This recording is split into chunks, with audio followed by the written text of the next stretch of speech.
T minus 40 seconds.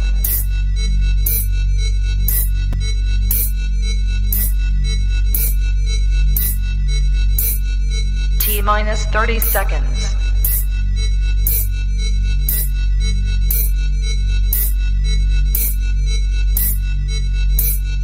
T minus 20 seconds.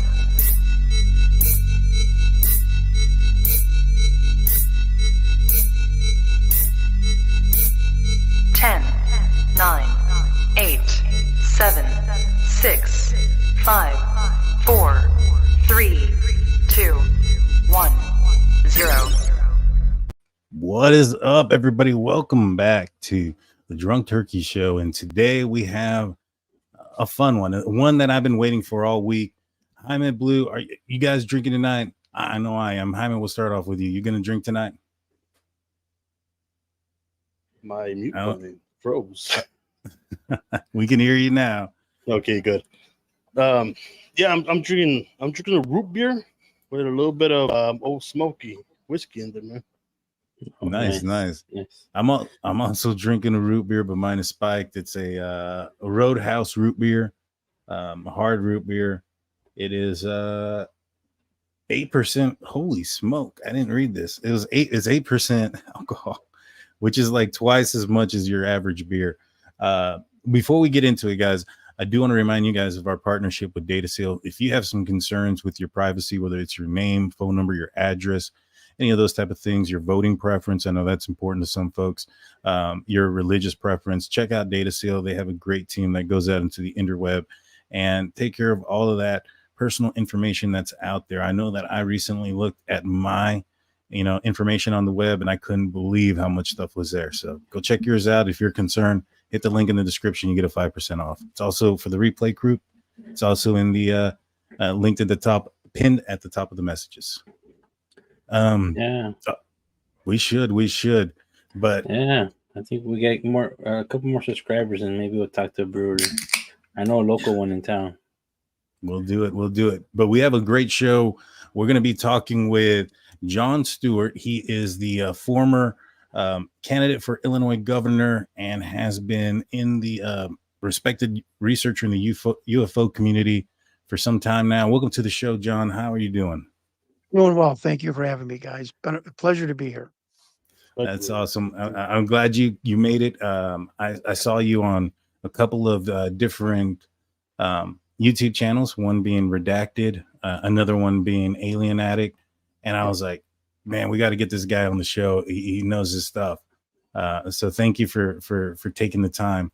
My pleasure. Sincerely, thank you for having me on. It's always a pleasure when somebody will listen to your views and your journey. And this is part of my therapy of, kind of getting rid of the PTSD from my 5-year investigation and kind of clearing the hallways of my brain and so I can be able to further, talk about it to other people. And it's always a sincere pleasure to be on podcasts like this to people that are sincerely interested and just hearing my investigation, which is all I'm here to do. I'm not here to sell anybody anything. I'm not here to get your credit card number for a like or a click or anything. I am simply here to say, here is what I found. Do what you want with the information. Nice. True story. Thank you. Right. And the big story that was going on in reference to those channels that I found very interesting was that you were talking about a 1997? I know it was filmed in 91, but I think released in 97 of a alien interview from Roswell. Now, before we get into that, I believe it took place in a subdivision of Area 51 called S2, which is different from Area S4 and I guess subcompartments of Area 51. Can you explain that? Well, first of all, it was not Roswell. This was. That's right. I'm sorry. That's right. This was a thought projection interview filmed by the Defense Intelligence Agency for the Department of Naval Intelligence. The DIA runs the entire what's called the Alien Retention and Interrogation Program. And this was filmed in April 22nd, this clip that we have of 1991 showing a EBIN, extraterrestrial biological entity, a gray, calling this one the other gray, because this was not gray, does not have the almond eyes shape of a traditional gray. And this was a haploid, which it carried only one sexual chromosome, and it came from the Tau Ceti star system, if I'm saying that correctly. It was brought to the facility in 1989.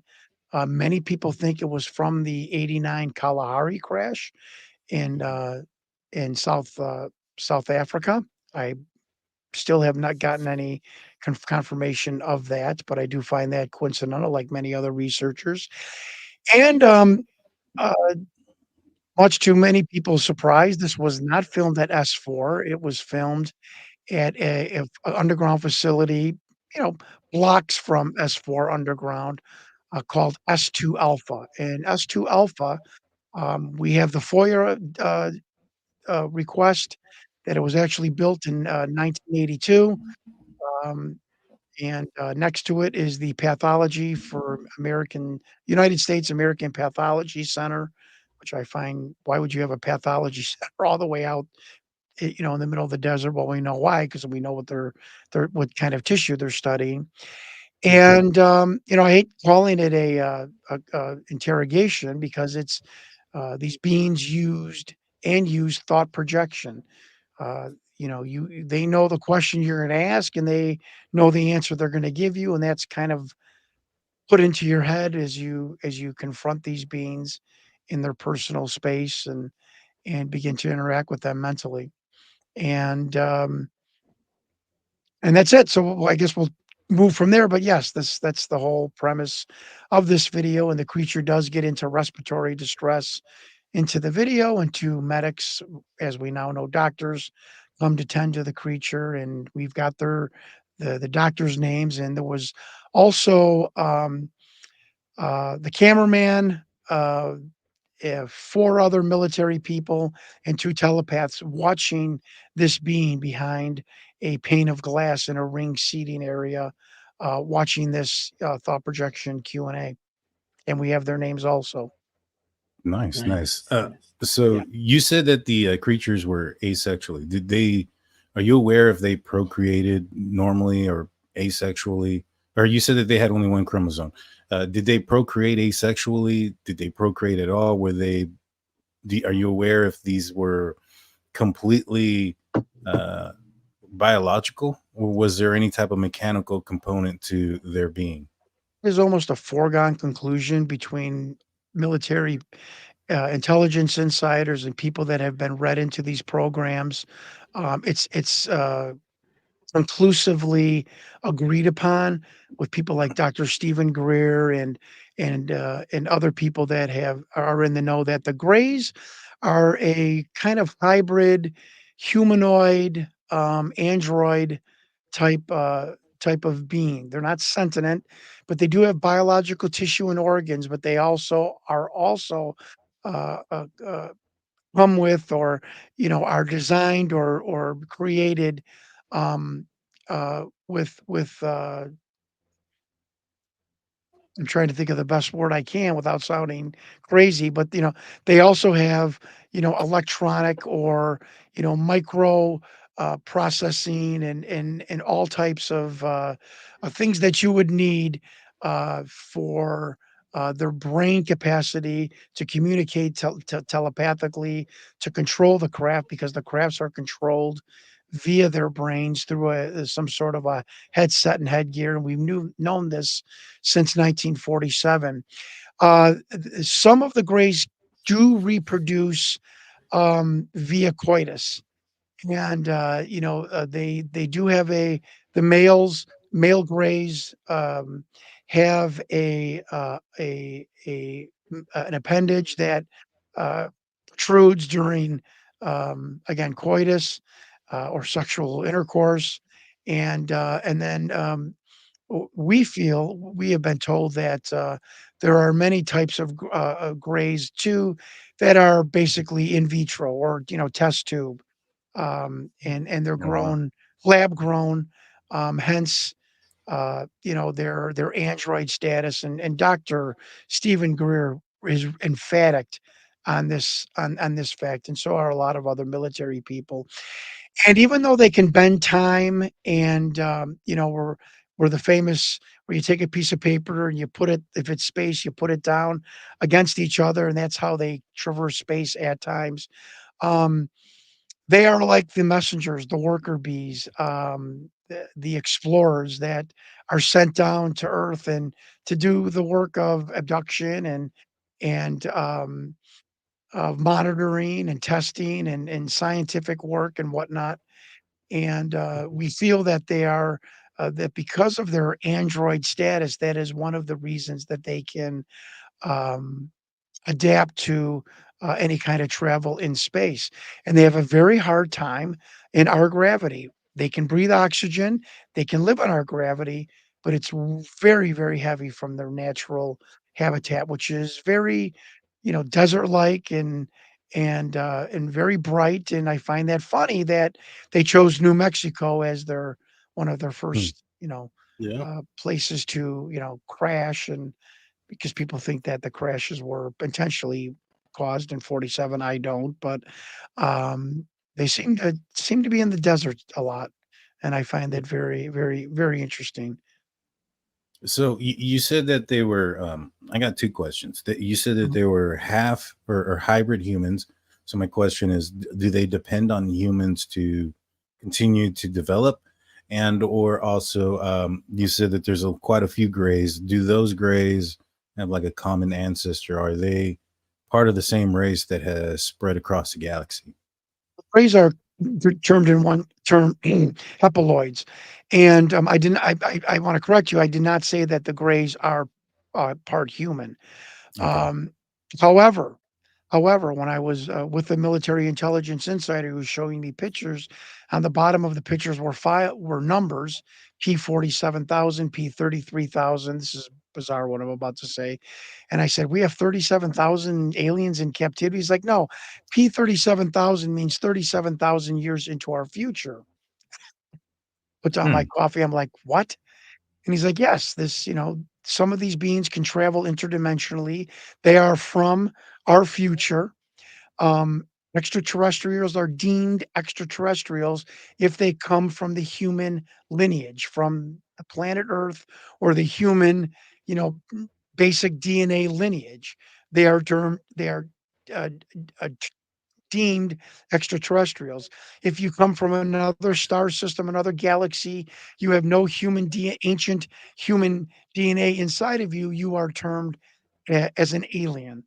As Oh. bizarre as that sounds, but that's how the United States Hmm. government, and so that's what David Grush was coughing on his words in Congress, was that he did not want to tell Congress that some of these were interdimensional beings. And we've proven that theoretically, that you can travel into time travel is possible.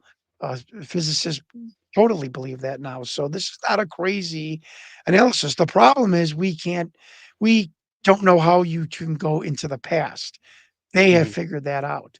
And just like I tell people, like, in the 1850s, who went to the Amazon to Mhm. explore? Uh, Thrill seekers? Sure. Vacation people or adventure seekers? Sure. Biologists? Yes. Map cartographers? Sure. Archaeologists? Yes. Anthropologists? Yes. We are the um, indigenous tribe in the Amazon, and these beings are, the British explorers coming into our ecosystem. And for a lot of people, that's an ego deflation. I've seemed to just grasp it. Jon Stewart's no longer on top of the food chain. And I Mhm. understand that now, that I have been created and I have been manipulated. I am speaking for the human race. And Mhm. says it in the Bible, it says it in the Quran, and the beings tell us that. So I'm going to go against the Bible and extraterrestrials. And just like in the Amazon in the 1800s, just like the Department of Natural Resources now, where they tag and monitor and of animals in the wild, the same thing is happening in us. We're being tagged, some abductees.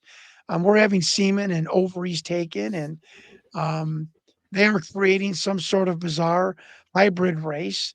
This is one abductee after another has been told this, has been shown this. So this is a very, very, very deep subject that's going on, and uh,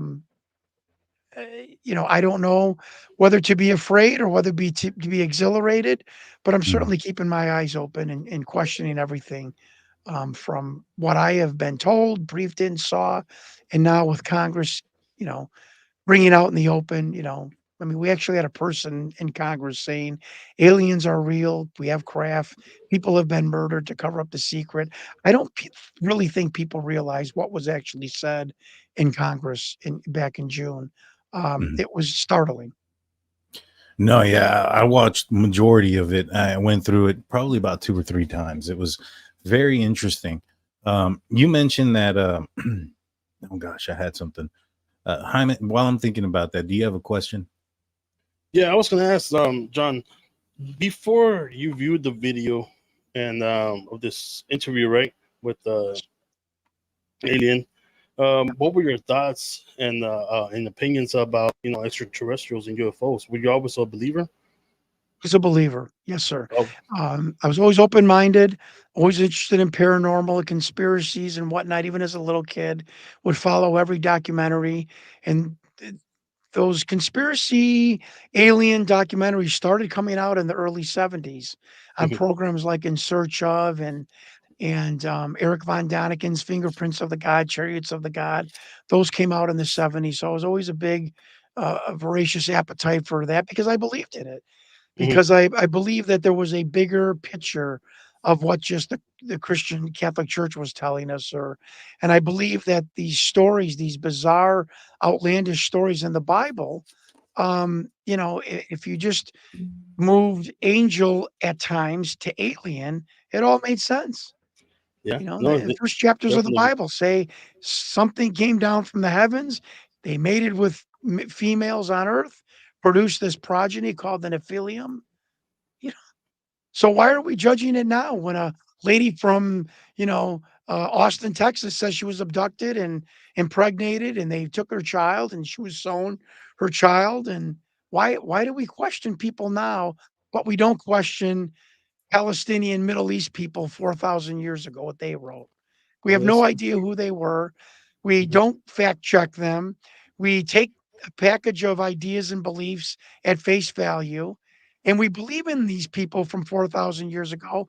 I'm not condemning them. I'm just yeah, speaking the facts. We yeah, believe in what these people wrote and believed in 4,000 years ago so vehemently that even we're willing to be displeasurable to somebody that doesn't believe what we believe, and in some cases, actually willing to kill that person for their beliefs.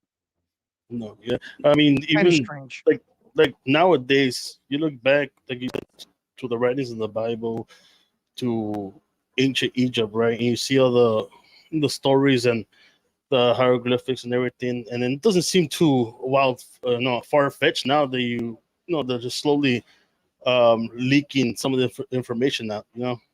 Right. I asked the greatest guys, use this in your life, use this in your profession as podcasters and looking at the government and conspiracies or cover-ups or things that don't feel right.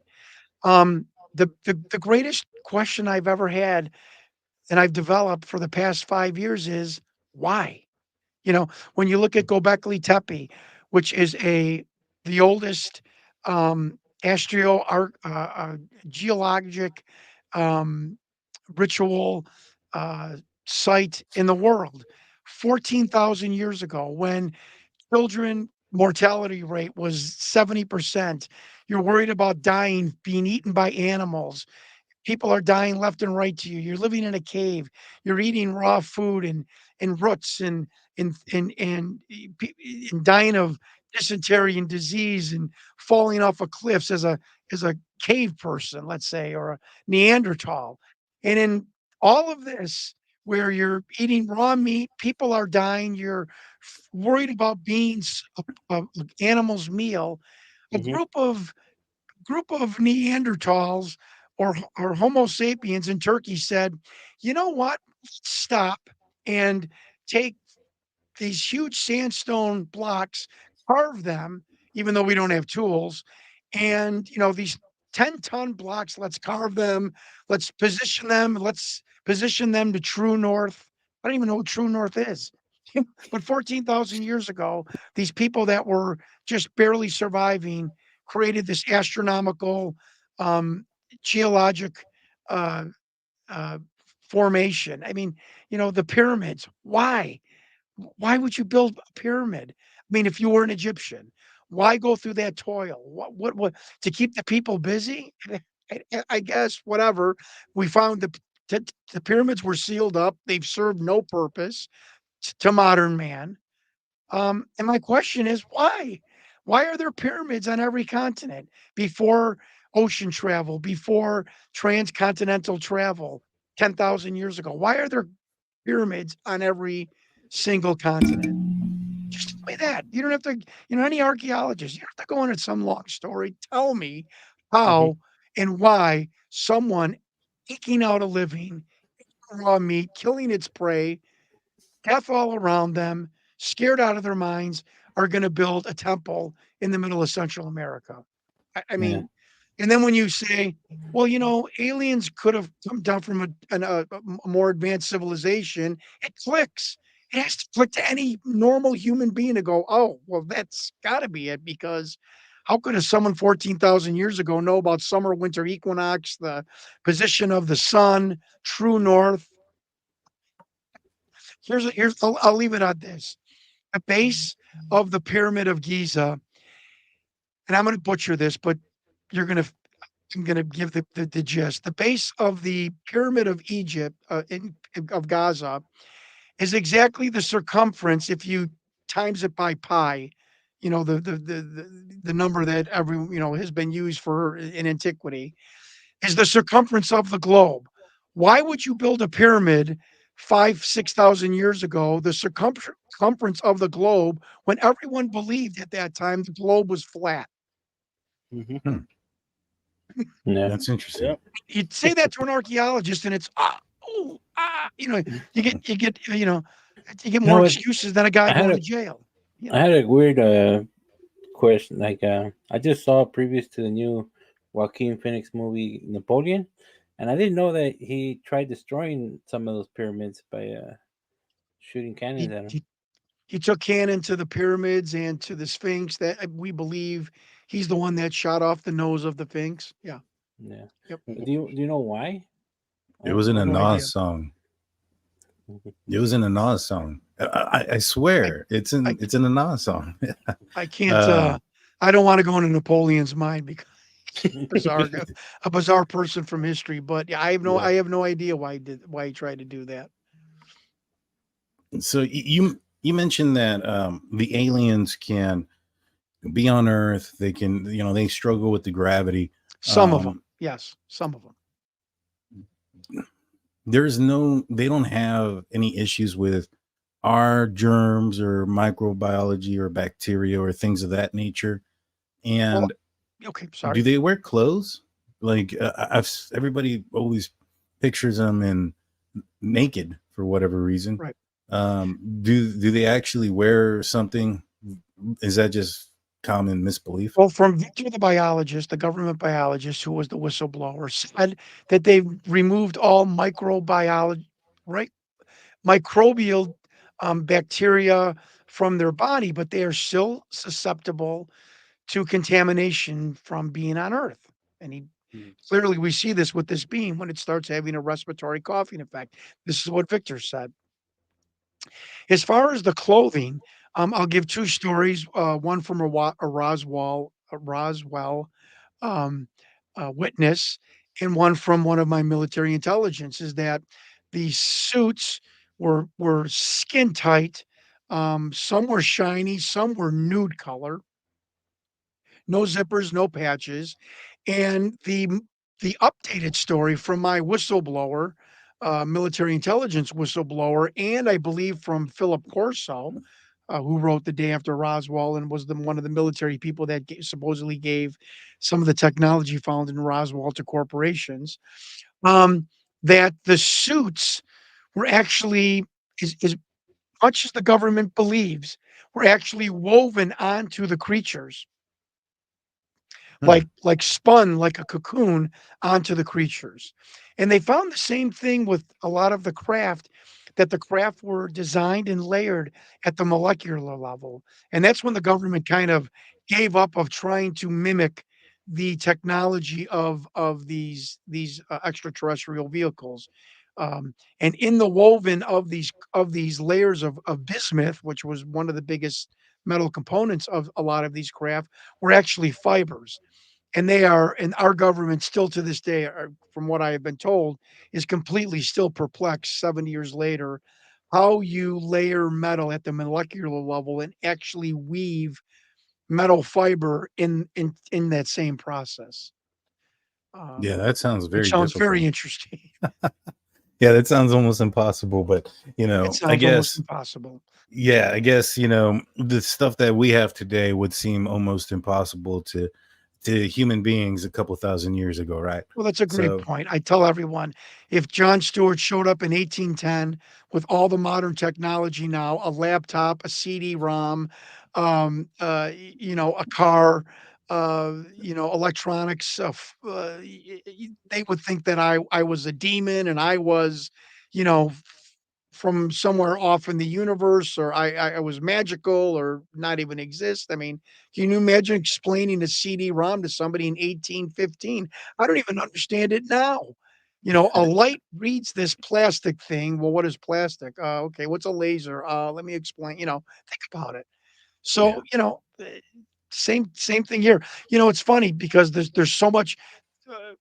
What I would like to relay to you, gentlemen, is that there's so much ego involved in this whole phenomenon, from the special effects people not admitting, not wanting to admit maybe they couldn't make a doll this good back in 91, to the scientists who have an ego deflation dealing with these beings because these beings have concepts that the smartest people in the world still can't understand, to other UFO researchers, this huge ego problem.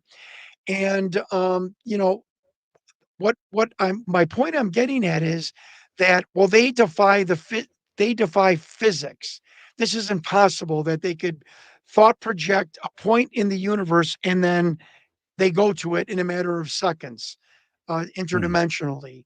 Well, yeah, it's impossible to the physics that we know in 2023.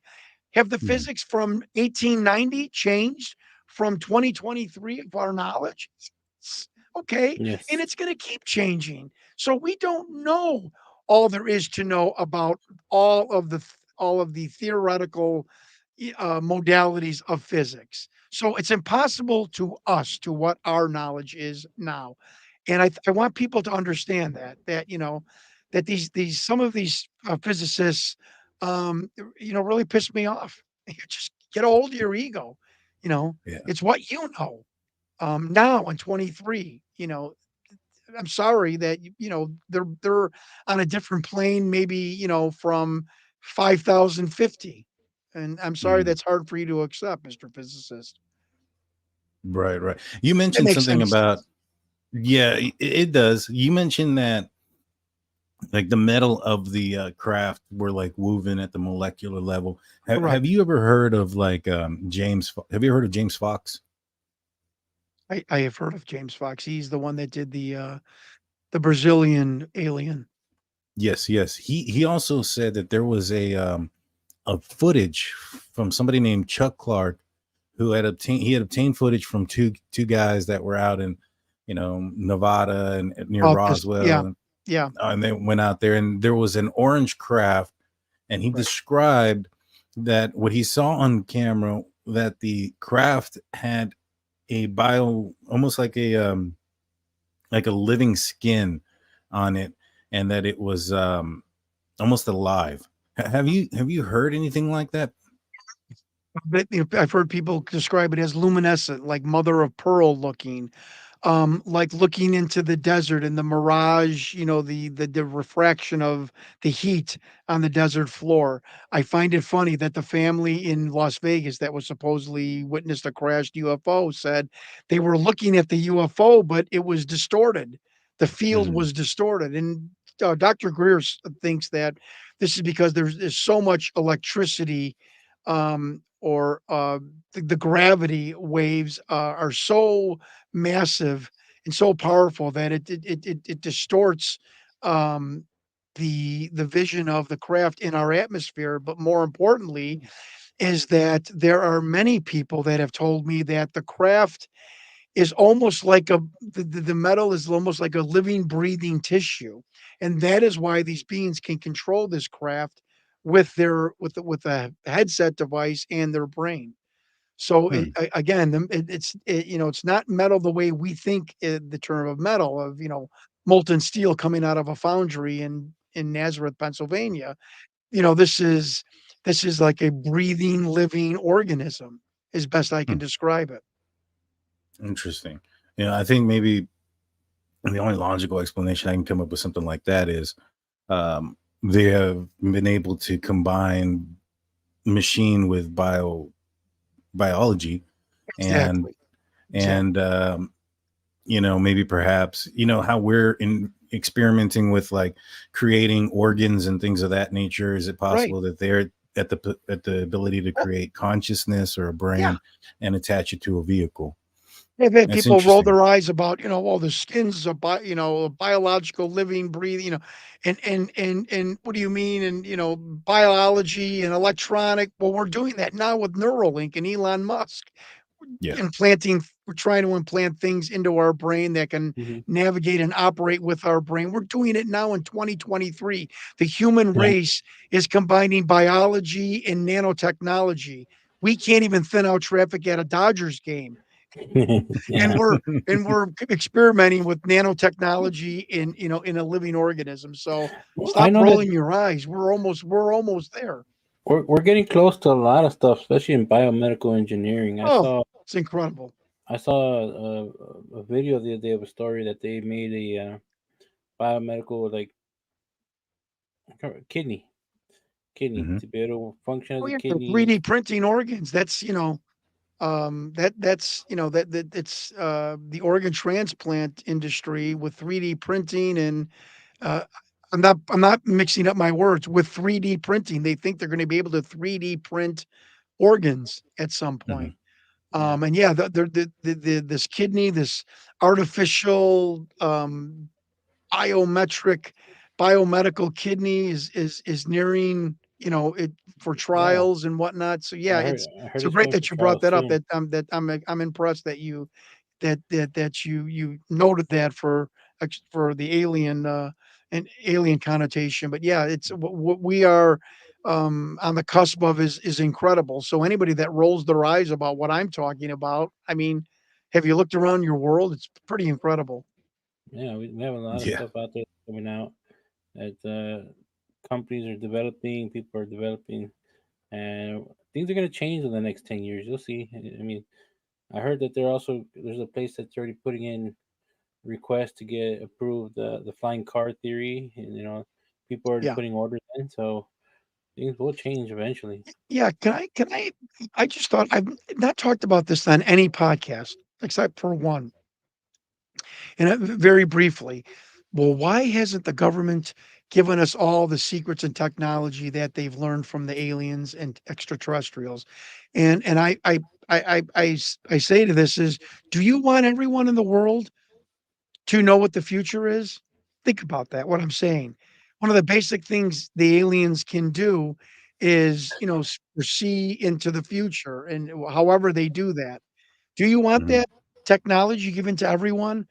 Everyone on the planet is gonna know when their life ends, their child's life ends, when their business partner is cheating them, when their spouse is unfaithful, when, somebody is doing something to them, when everything in the future. I mean, this world would go mad.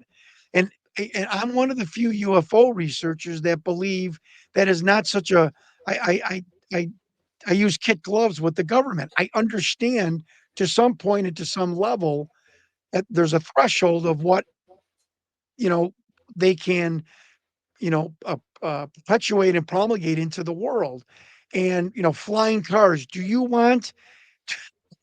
we really want every single person that drives a car now in America to be able to drive a car over our heads in the sky? And I say that jokingly, but think about it. Do you want a drunk driver now flying over your sky that can crash into your house instead of just crash into a light pole? I mean, there are serious consequences of releasing this technology, um, in the world. Not that they want to be secretive, and I'm not speaking for them. I'm just guessing, but that some of this could cause utter chaos. And we live in a pretty civilized world, and there are many historians who have said right now, today's date, August 30th, 2023, is probably the most safest and sane and least amount of death in the history of the world. Right now, we're living in that. So that is pretty amazing. And I think a lot of this technology could upset that. I would like to think that I would like to see into the future, but I know that maybe that's not going to behoove me and my neighbors, so to speak. So I'm just talking about also with the flying cars and whatnot, that's maybe that's not the best idea in the world right now until we get that technology proven where the GPS and satellites can guide us without any issues. I think we're a long Yeah. way from that. Yeah, My like opinion. I don't even like movie spoilers, let alone what's gonna happen in like 30 years. I wouldn't like that either. I want to know who Jack the Ripper is. So Yeah, looking in the past might be a different thing. Yeah. Just kind of checking out some things, want to look back at Right. stuff. But there's theories that we already broke that and we've already done it.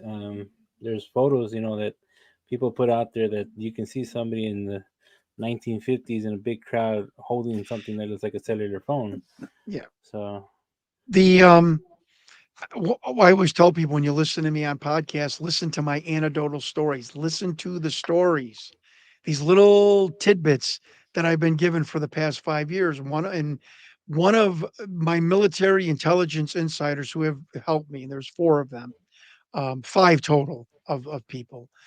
Mhm. Um, Very nice gentleman, calm, quiet, reserved, and one of them went ballistic on me when I asked him about Looking Glass. And there's a Looking Mm. Glass airplane, and the government loves to use same name projects for alien projects. So you can 20 minutes from now go, oh, John, Project Aquarius, that's something to do with the, NASA, not you have no idea what you're talking about. But I asked him about Project Looking Glass and the government seeing into the future, and he went freaking ballistic on me. Like, don't you ever ask me that again. Don't you ever. I mean, calm, collected, normal guy went ballistic. So Hmm. that's a topic that I don't touch, and I'm just making a point that why did he go ballistic? Because it's such a hot button issue, I think, with the Hmm. deep state, and I don't want to touch it. And I'm telling everyone now that might be listening, I could care less. So don't The yell at me for even just breaching about it. Didn't Breaching the didn't like subject. didn't the Catholic Church like supposedly claim that they have like this machine that they can look into? Chronovisor, right? Yes, Yeah. yeah. Do you I, believe in I don't that? know the rest. No, I don't. I don't. No. Do I believe the Catholic Church has more knowledge than the Pentagon? Yes. hmm, Makes sense. The interesting. Catholic Church, we love everyone. We're going to feed the sick, clothe the naked, and this church is your church. Can I go and see the Vatican archives? It's secret. Oh, yeah, That's a okay. big no. Sorry to bother you. yeah. Give us 20% of your salary, Yeah. and we're still gonna keep a secret from you. I'm spiritual, and I'm a follower of Jesus Christ's teachings, and I'm proud to say that. But the Catholic Church, please. They So take 20%. The government takes the other 30. So Yeah. we're yeah, only left with 50. Yeah. You can't go in there. Those are secret books. Yeah, but it's our money that you've been no, secret. you mentioned Project Looking Glass. I Yes. heard that from Bob Lazar. the first time. Bob Lazar Yeah. talked about Project Looking Glass being a thing where they can look into the future and Right. whatnot. Um, Well, they can look into certain divergent timelines.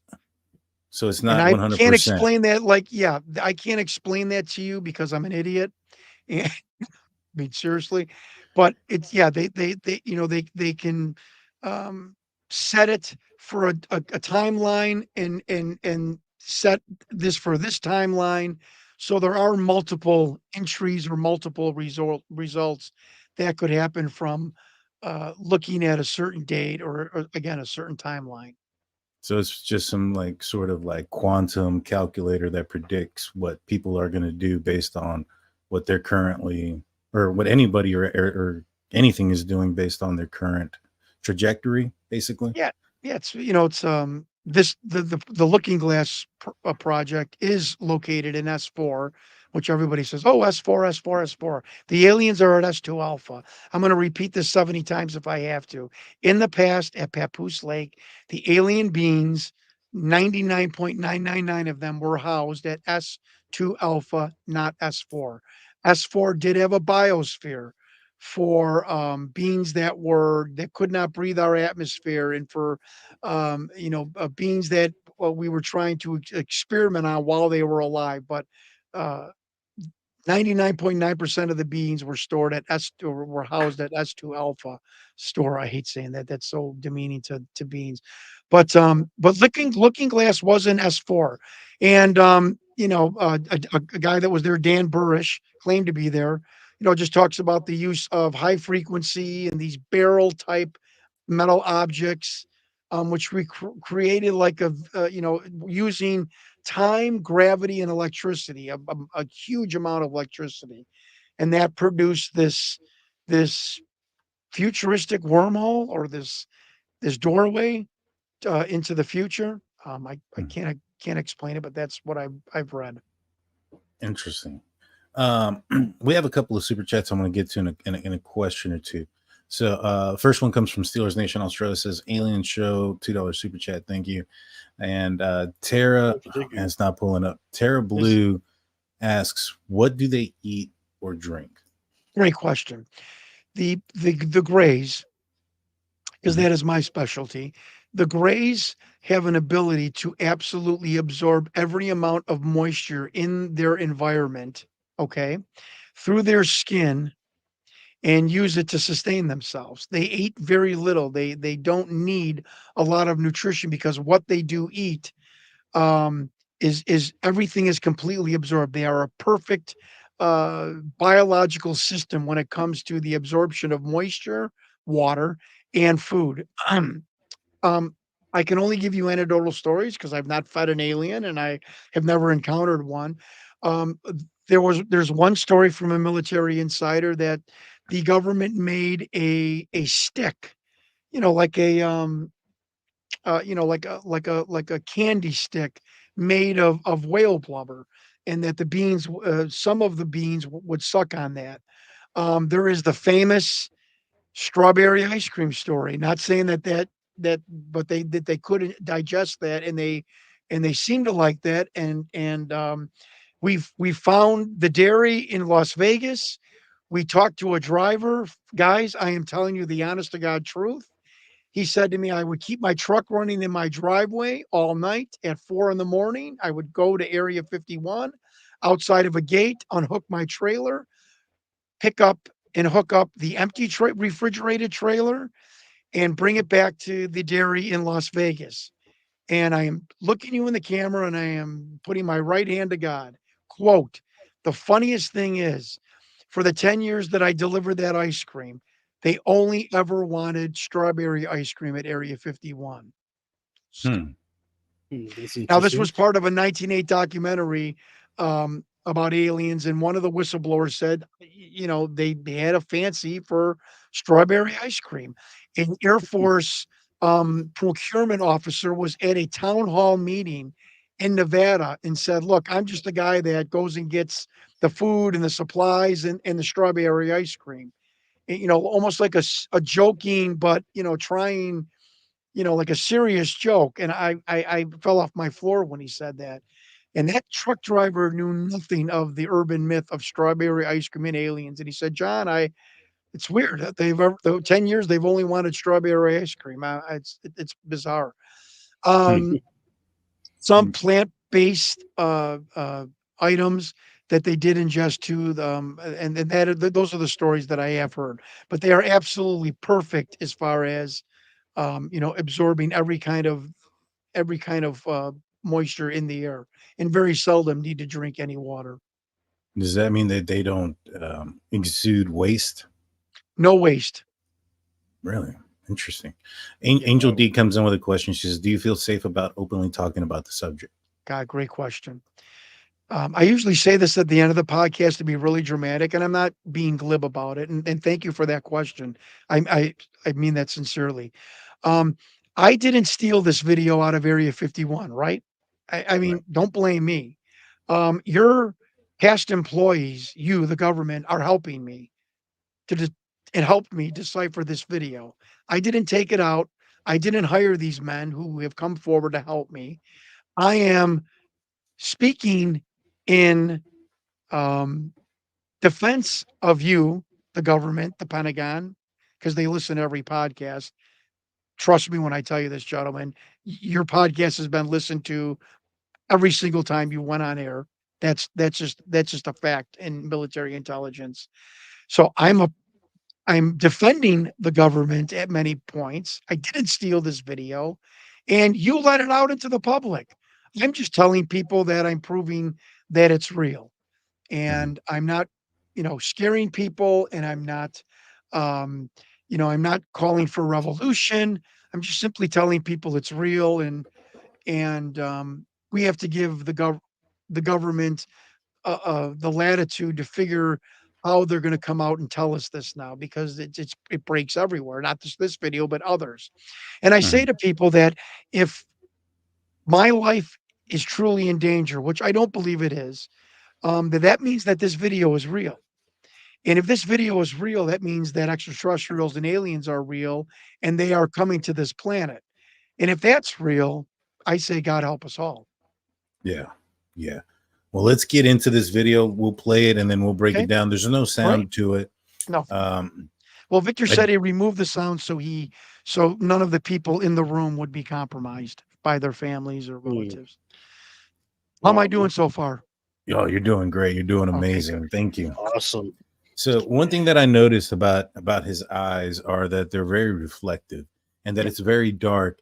Do you know anything Mhm. about their home planet? Does it in a dark area, Well, we are not very told well that lit?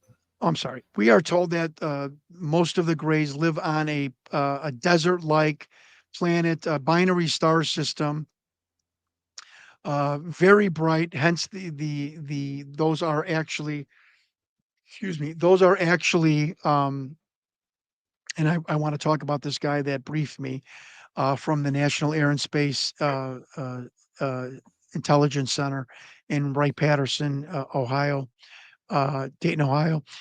Those are actually biological light shields, light lenses. And I had someone tell me that, they look wet. And not only do they look wet, meaning that they're alive, they're biological like our eyeballs, but excuse me, but that they're reflecting the camera light. And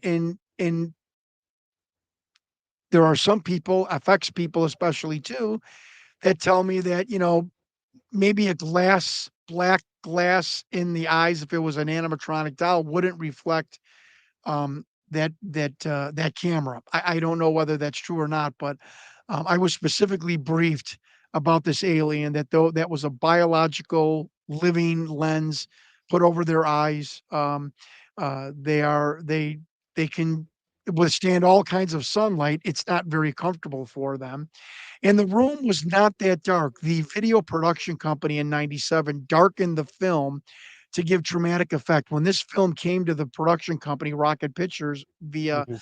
a VHS tape, it was bluish, it was grainy. You could see the creature's upper torso fully. You could see a military man in the foreshadow to the left. So there was no attempt to, let's darken the room. Unfortunately, the video production company darkened the film and the room.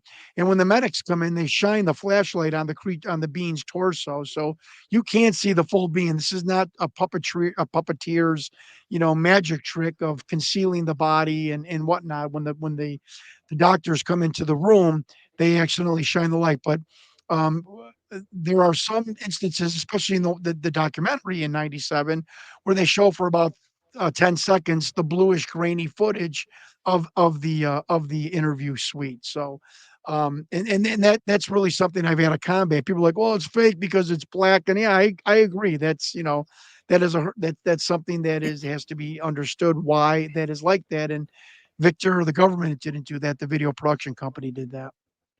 Is his forehead slash head muscle moving?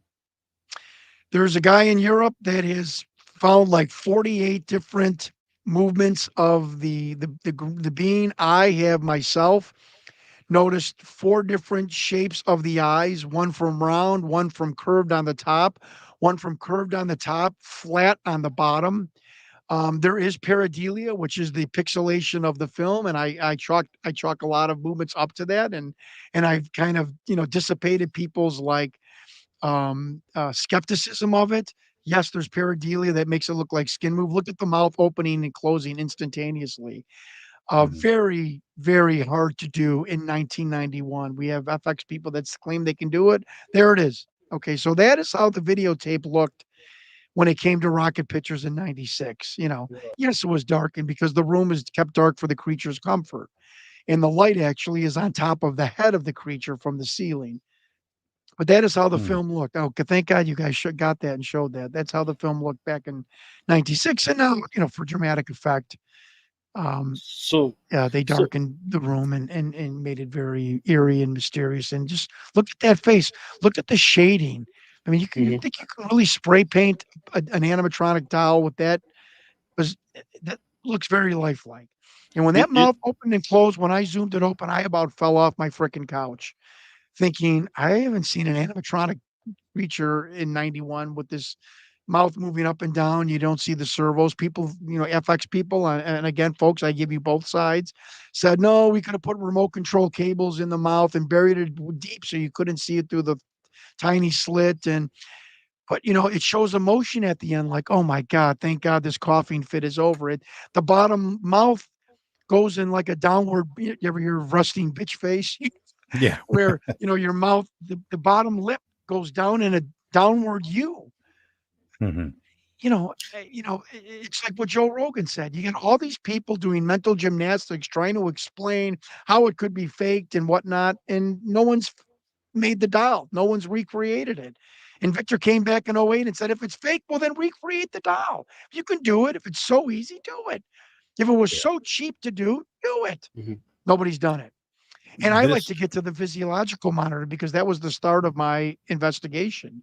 Yeah, And you that's what see I was this about to monitor, bring up. yeah, see this monitor that looked like a pane of glass, but we actually have a photo where it's actually a device surrounded by metal. The physiological blip stays in perfect sync and does not go across the screen. It stays still, going only up and down. It's got a bluish green, thick milkshake looking appearance to it. Guys, uh, I did good journalism here, good investigative work, and this really should make you start thinking. Remember, this is coming from a second tier video production company, Southern California, who was selling the Tim Conway, the comedian from the Carol Burnett show, his dwarf golf video. Okay, this is Mhm.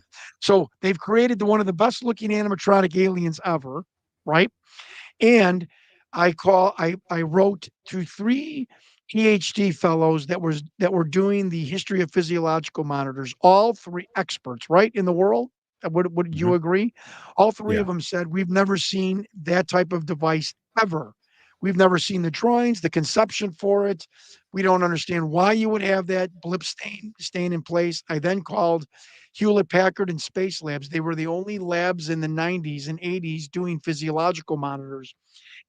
And an older gentleman at Hewlett Packard told me, I might be getting it mixed up, maybe it was Space Labs, that he has never in 40 years seen a physiological monitor that remotely resembled that. He's never seen it on the drawing boards, at trade shows. He's never seen it in conceptual design, nowhere, nothing. And he said to me, "It looks like it's a one of." And I said, "Well, what is a one of?" He said, "Well, one of is a device that you would design and build if you wanted to accomplish a certain type of scientific task, whether that's looking for gold in the ground or studying water in the ocean, or," and I jumped in and said, "studying a weird heart lung organ of an alien." And he didn't laugh, and he went, "Yeah, that's exactly what you would have to do because a human monitor wouldn't suffice and probably wouldn't even come close to monitoring monitoring accurately a being's, heart, lung, because they have a one organ. This type of gray has a one organ heart and lung sac." So here's Hmm. here's a 40-year-old cranky engineer in the physiological department at Space Labs telling me, "Yeah, if I had an alien in front of me, I'd have to make a special monitor." Nobody laughing, nobody hanging up the phone, nobody telling me I'm crazy. Um, so I'm asking you, you know, is it logical that a second tier video production company in 96 makes the most bizarre physiological monitor that is synced with the bean's coughing fit? We've had 16 people now, 13 heart cardiologists in Mexico said that blip is syncing perfectly with a cardiac arrhythmia of the bean. We've had 2 EMT techs tell us that blip is syncing perfectly with the coughing and the distress of the bean, and they don't know how that could possibly have been done. So does that, can a small video production company create the most advanced animatronic doll and the most advanced physiological monitor known to man? Does that seem right?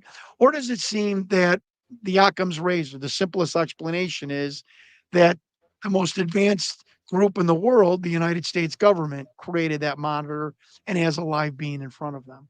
You said that monitor is metal.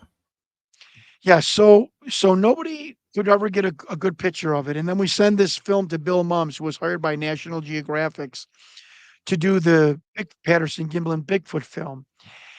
He came back with 2 startling things. He got a picture of that monitor, and there was metal plating, like it was an actual device, not a piece of glass, that because FX people said, "Well, you could bounce a laser off the glass, and if you reflected it right," and okay, whatever.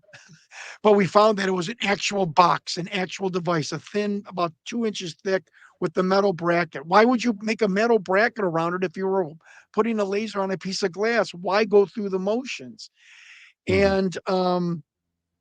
And the other thing that Bill Mums, this 40-year FX video expert, said, every single animatronic foam doll since the 50s has creases under by their armpits, because in the drying process, the arms have to come down to the body, and that creates a crease. Every single one, he tells me. And I'm like, yes. He said, except your alien. I'm like, okay. He said, I can't find armpit creases on your alien. And John, I don't have an answer of how that could be, because every single foam animatronic doll has to have the creases because that is part of the drying process. So what Mhm. do you're Jon Stewart. What do you do with this information now? You got, I haven't found the names of the guys yet. I mean, this is at the threshold. Oh, and then I went to a senator who was a former naval person, and I said, "What is the Department of Naval Intelligence?" Which is embossed on the bottom of the. I mean, Jesus, look at the face of that being. I mean, if that animatronically, Isn't if we could do that, they show emotion, God bless them. Hmm. But the DNI emblazoned on the bottom was Department of Naval Intelligence. I asked the senator, "What is the DNI?" And he turned to me with this aggressive look and he said, "You don't need to know anything about that." Stormed off, didn't talk to me for the next day and a half. So I've got a pissed off senator about 3 letters on a supposed hoaxed video. I've got the most high tech physiological monitor invented and built ever known to man. I've got a animatronic doll that's showing emotion. This is 91, showing emotion of facial expressions, orbital sockets are changing position. Um, you know, I said to myself, what the hell is going on? What am I getting myself into? Yeah, this is pretty insane. I'll be honest with you. Looking at it, it's there's you have to remember when this film came out and the Hmm. technology that they had at the time. It would have been very difficult to create something like this. And Exactly. and if you look Hmm. at He it had does look like face. there's Yeah, when he's moving around, it looks like part of his muscles and his top of his head Yeah. are moving.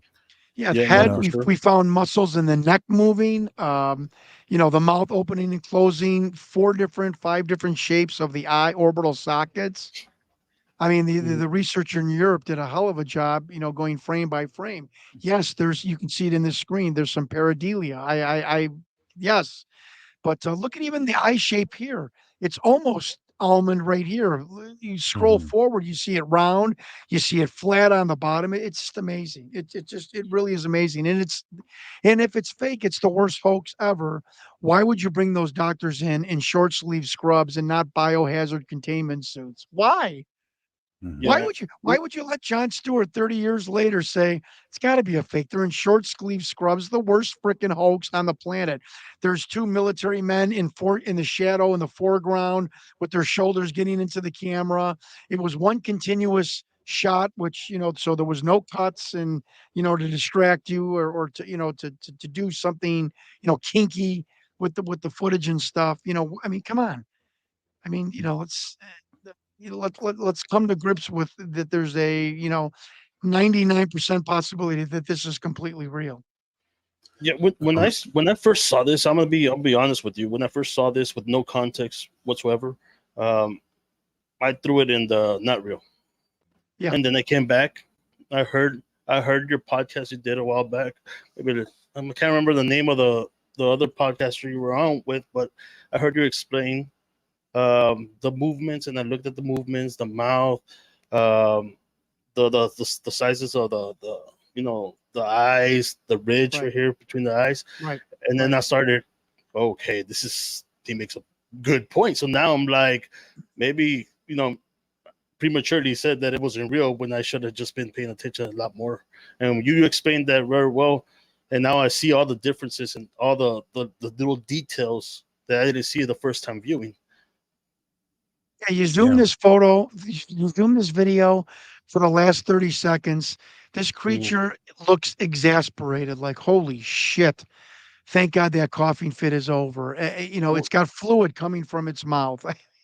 What's it called? I had a question. Yeah. Um, in this video, you see him. You see this creature coughing and whatnot. Is his arms contained? No, They're he was just very sick at the time, and he, his arms were frail. not shackled down or anything. Yeah, he just did Yeah. not use his arms. Oh, Yeah. okay. He had 4 fingers, suction cups on all the digits. The one finger kind of moved as like a thumb, Hmm. but definitely had suction device, not device, but actual, suction pads on all of the tips. And scientists figured out that is probably, long fingers with suction devices would be important if you're traversing deep space where you're reaching out to touch things on a control panel or whatnot. Very interesting. Very Wow. interesting theory. Now you mentioned that the lenses, they weren't real. Did this creature pass? Victor tells us that this creature passed months after this video, and something that should piss you off a little bit. I Mhm. was told that after this, they stabilized this creature. Do you think the United States government said, "Guys, let's wrap it up for tonight"? Today it's he's not doing well. No, once they stabilize the being, they continue with the questioning. And So Jeez. I've always it been a wasn't an proponent for interview. It the was an government interrogation. because my family's been in government and the military, and really, I am not knocking him, but that rubbed me the wrong way. So That rubbed so me the wrong way. so the interview is more like an interrogation, right? Well, no, I say it's a thought projection Q&A, but yeah, if you're waiting to stabilize the person and then you're Hmm. barraging them with, thought questions, yeah, it does lend into the interrogation phase. It's a great Yeah, great point. Great I point. had a question. You mentioned that their heart and what was it? Their lungs. Heart Is and that lung is one organ. It's like a sac, is one organ. is did they X-ray that, or was that afterwards the autopsy? That's what they found out. Well, they found that on autopsies from other beings, and I'm sure they autopsied this being too. Mm. When They they found take that out back in that, the 40s from the Roswell. The Mhm. Roswell beings had that heart, lung, same sac organ. Oh, okay. when they remove the eye cover, the lenses, what do the eyes look like? Um, I was never told, but I've seen a leaked picture, and it looks like a very big, like an animal eye, with like coloration in the cornea and the retina and whatnot. So it looks like a really, really, really big human eye with coloration. This one was the sleek photo that I saw was grayish green. It just looked like the size of a cow's eye, but only a human being. That makes sense. Has, Yeah. has I anybody had claimed to do this? I'm sorry, you broke up. Can you ask that again? And I said, again? has anybody come out and claimed that they created this at any point? Yeah, another great. I love going on podcasts and getting asked great questions. So, to all the skeptics out there, it's 1996, it's 2023, 26 years later. Not one credible person in Hollywood or anywhere has ever come forward with credible claim to say Mhm. that they were part of that film. The hoax, that they created the doll, they spray painted the doll, they worked the animatronics, they did craft catering for the day of the shoot. They were one of the military people in the foreshadow. They did accounting for it. They did wardrobe. No one. And in Hollywood, a city of braggers and backpackers. You mean to tell me that no guy at a pool party in 25 years that might have created that doll would have bragged about it to some young chickie at a pool party to impress her? Come on. No one. Yeah. yeah. No one of any credibility. You can bring anyone you want in front of me. There's been people, oh no, it was debunked by Cal State. No, it wasn't. It was debunked by the FX guy in Hollywood. No, they claimed that they thought it was fake because they have these massive egos. No one's ever built it. And we're constantly told, oh, it's so easy to do. Build it. Well, then build me Mm. one. And we're Yeah. going to do that for the documentary. We're going to pay an FX guy who claims he can do this. I've been friends with him. I've become friends with him. His name is Vince Costino. We're going to give him the money. He's going to build it and see how close he can get. But Yeah. 25 years, no one's had the gumption to build it and say, look, it can be done. No one. And that pissed off Victor himself, too, when he came back in '08 for the follow up documentary. And he was dying at the time. And so nobody has come forward with any credibility at all and said, this is fake, this is hoax, I was part of it, this is what proof I have. No one. Remember that. Is No is one. Is Victor still alive? Victor is dead. Okay. Okay. Is- Yeah, I saw that. And he was a that biologist with the government, with the DIA. Gotcha. Did you ever meet him personally by any chance? Oh, no. But my whole investigation, we call the documentary is Hunting Victor. It's the worldwide Mhm. search for the alien whistleblower. No, I never met Victor. Uh, I don't want to say the exact date that he died, but he died years ago. You do know his identity? I know his identity. Can I be honest? Can I restate that? He Yeah. is one of two people. And I know both of the people's complete history, biography, their names. And we're going to reveal that on the documentary. And I want to be told who it is of the one of the two, along with everyone else. Does that make sense? Like the Mhm. viewers. Yeah. And but yes, I know both men's biography. I'm quite confident it's the one man, but it's possibility it's another person too, but it's down to two men, and I with a 95% certainty know which one it is. And he was a government biologist for the Defense Intelligence Agency. There was a small cabal down in S4 and S2 that was very upset with the draconian security measures and the way people were being treated, the way the beings were being treated. And it was 2 centuries. The cameraman, Victor, and another gentleman who basically conspired to get material out to show what the government was doing down in these facilities. They also got out a dossier that was entitled the United States government's scientific study of extraterrestrials. That has never resurfaced, but this film was taken out. It was let out The cameraman took it to the Groom Lake Photo Lab. 3 days later, he made 2 copies, put the emblazoned DNI 27 on the bottom, which is called digital overlay graphics. He put the second copy in a GSA burn bag. The GSA, which I just found out a year ago, is the Government Services Administration. They sell repo drug cars. They do laundry, the cleanup, garbage disposal for the government. And it was put in a burn bag. And that's how it was let off on the base. Because I never believe Victor hid microfilm or a thumb drive in the crack of his butt, because you get weighed in the nude when you come in for the day. You get weighed in the nude when you leave for the day. And the contents of what you ate is weighed and measured, believe it or not. So there's no Really? sneaking out anything out of S2 and S4.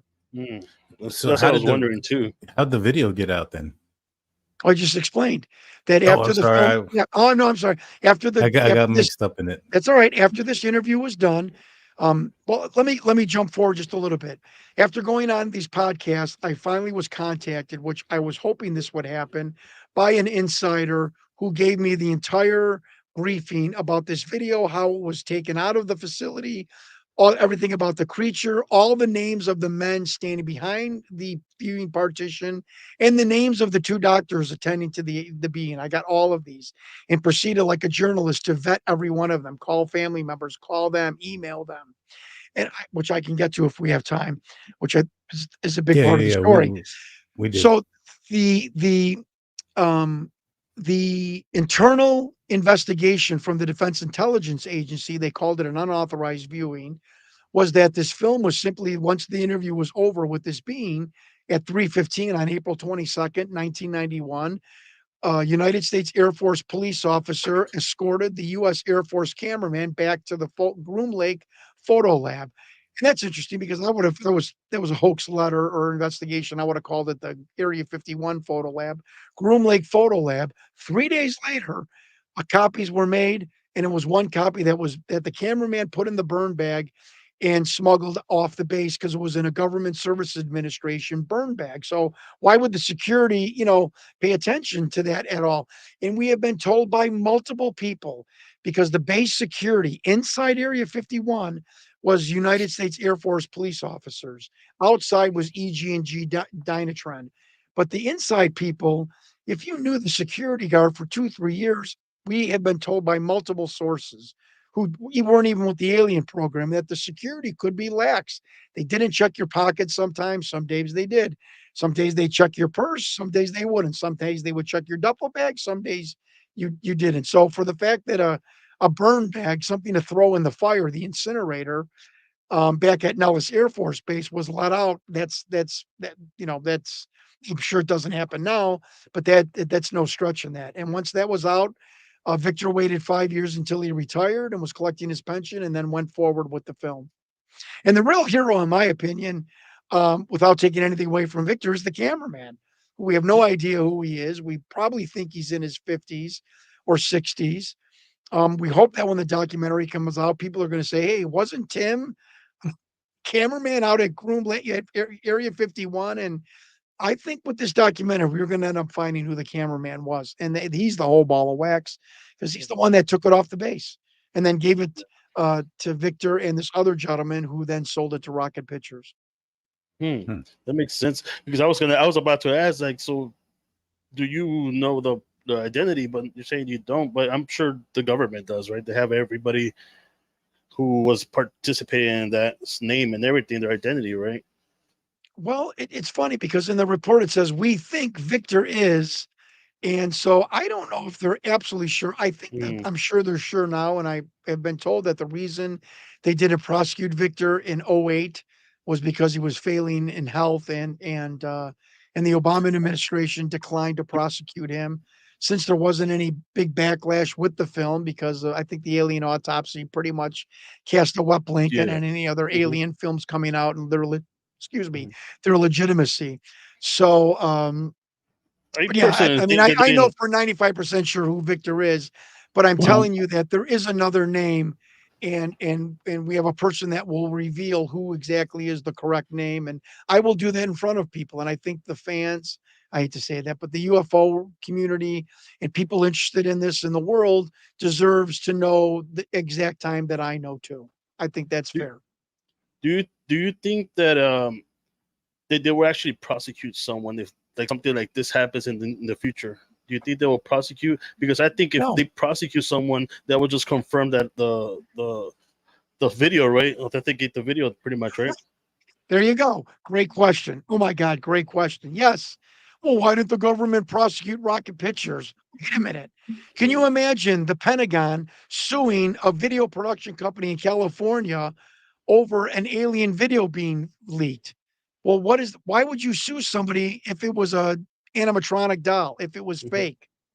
So the Mhm. government had their back against the wall. And believe me, I was told, this is a verbatim quote, the government held its breath for many years when that film appeared on the UPN network. Because what should you do? What could you do? And that film, this is a verbatim quote from a man from the National Air and Space Intelligence Center, that this film, the minute it hit the airwaves, was blacklisted, meaning anyone in the know, anyone in these programs, anyone at the Pentagon couldn't even mention it. If you asked them about it, they would shrug their shoulders. A video film, I don't alien interview. I don't know what you're talking about. Complete blacklisted.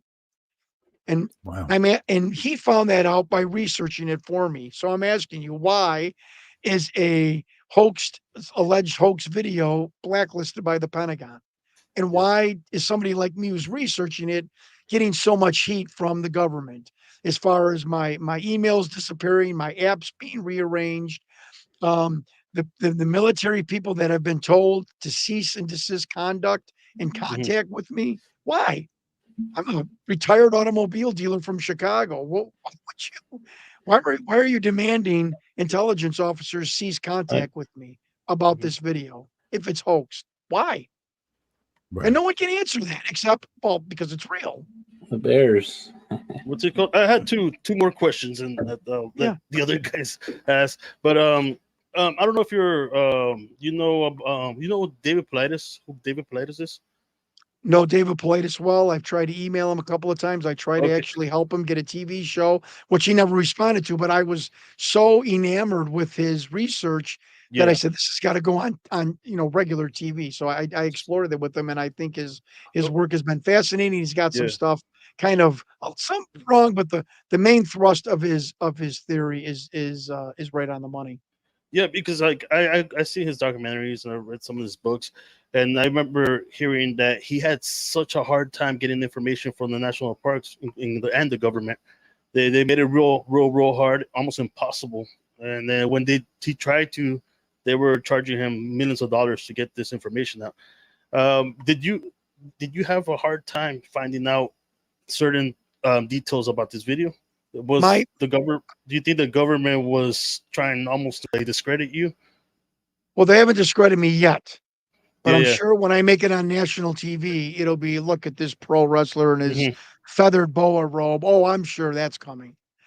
Um, but all the people have told me that there's a segment of the Pentagon that wants this disclosure, and it's great that a guy like me that can be discredited, politician, used car dealer, pro wrestler. I mean, come on, think about it. They could chop me to bits. Um, I have laughed with people at the FOIA desk at the DIA, Hmm. and I know two of them. One is Andrew, another one is Cheryl, African American woman. She runs the FOIA. I actually laugh with them. It's a joke now that, and I tell, I'm telling military people that I'm like, you're going to have a lot of stories at Thanksgiving about, this crazy guy from Chicago. And she's like, oh, Mr. Stewart, you write in again for the alien thing. Okay. Yeah. Blah, blah, blah. So I've done a bunch of FOIA requests from the DIA. And so I called, and the gentleman was Andrew, and he said, "This is really, really strange. I've never seen this before. If I can have a dime for every time I've been told this in this 5 years, I'd be a rich man. Never seen this before. What haven't you seen before, people, folks? This is my right hand to God." He said, "Your name is on our file as a FOIA requester, but it does not have a file attached to it, like what you're requesting." I'm like, "Well, what's the big deal?" He goes, "There isn't one person on this computer program that doesn't have a file attached to their name. You're the only one." I said, "Well, why would that happen?" He said, "Well, somebody had to come in and remove it." I said, "Andrew, FOIA desk for DIA." He's like, Call me back in an hour. Nicest guy in the world. Call him back in an hour. It's yeah, yeah. Well, it's we're looking into it. Like a jerk, real stiff, like he got in trouble. 10 minutes later, an email pops up. Hello, Mr. Stewart. This is the Defense Intelligence Agency. In lieu of your FOIA request, we have to. The wording was, and I'm going to butcher this. Forgive me.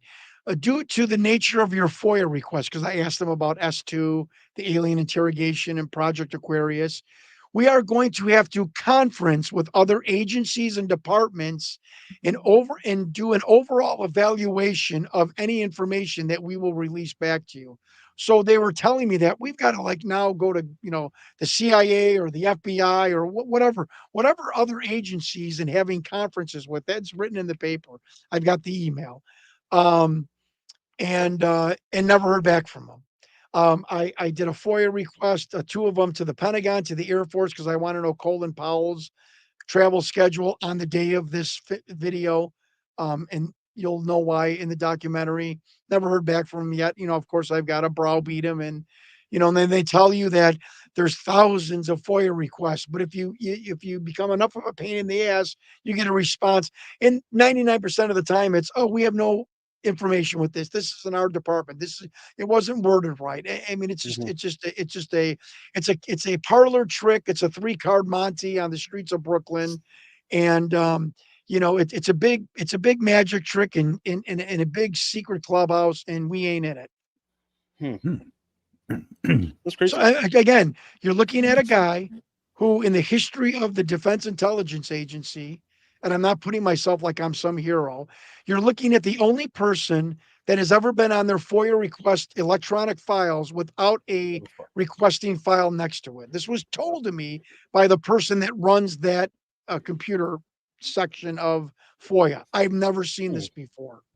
Wow. So you ask me, the person watching this in in Virginia or Florida or Arizona, you tell me why this is happening, why I'm getting ghosted, why military people are getting cease and desist contact orders in relation to Jon Stewart, a retired car dealer, grandfather, tepidly mild successful pro wrestler from Chicago. Why? Yeah. Why? That is weird. I just want to say, I gotta go, guys. Y'all have a good night. Thank you, John, for coming on. Thank you, sir. I have to work tonight. Thank you, bud. And everybody Later, take man. care. Take care. Laters. What's it called? So John, go ahead. Oh, I said I only had 2 questions, and I'm like, never mind, Danny. I have more. No, Ask have away. Have you reached out to bigger, like a big UFO like MUFON or Jaime Maussan? Because I followed him since I was 12 years old. Jaime That's a Maussan. great question. So Have you reached out to them? one of the attempts to criticize me, he's keeping this secret. I am? Well, here's the truth. From the first week of my investigation, I started contacting the people on top of the wise men on top of the hill in the UFO world. Yeah. So I want to look in the camera and tell everyone this. In the past 5 years, who has my entire investigation? Jaime Maussan, Dr. Stephen Greer, Linda Moulton Howe, Dr. Sala, who actually tried to contact email one of the naval people watching this program, watching the interview. Dr. Sala of Exopolitics. This is in Dr. Stephen Greer's disclosure project. I handed over the investigation to Congressman Tim Burchett's office in his office in Washington, D.C. Sean David Morton, 2 law firms, 2 Hollywood producers, because one of the things that I thought, I'm like, okay, so I don't be attacked as fraud or hoax or charlatan. I studied in great detail Bernie Madoff and Elizabeth Holmes, the Theranos blood lady, the con man woman. Yeah. And the one thing that both of them did that I wanted to be the complete antithesis was hiding everything, hiding the evidence, hiding what they found. And I made damn sure every time I got some new information, I went to a trusted UFO source and gave them this information. Oh, Kerry Cassidy, from Project Camelot. She was the first person that got this information too.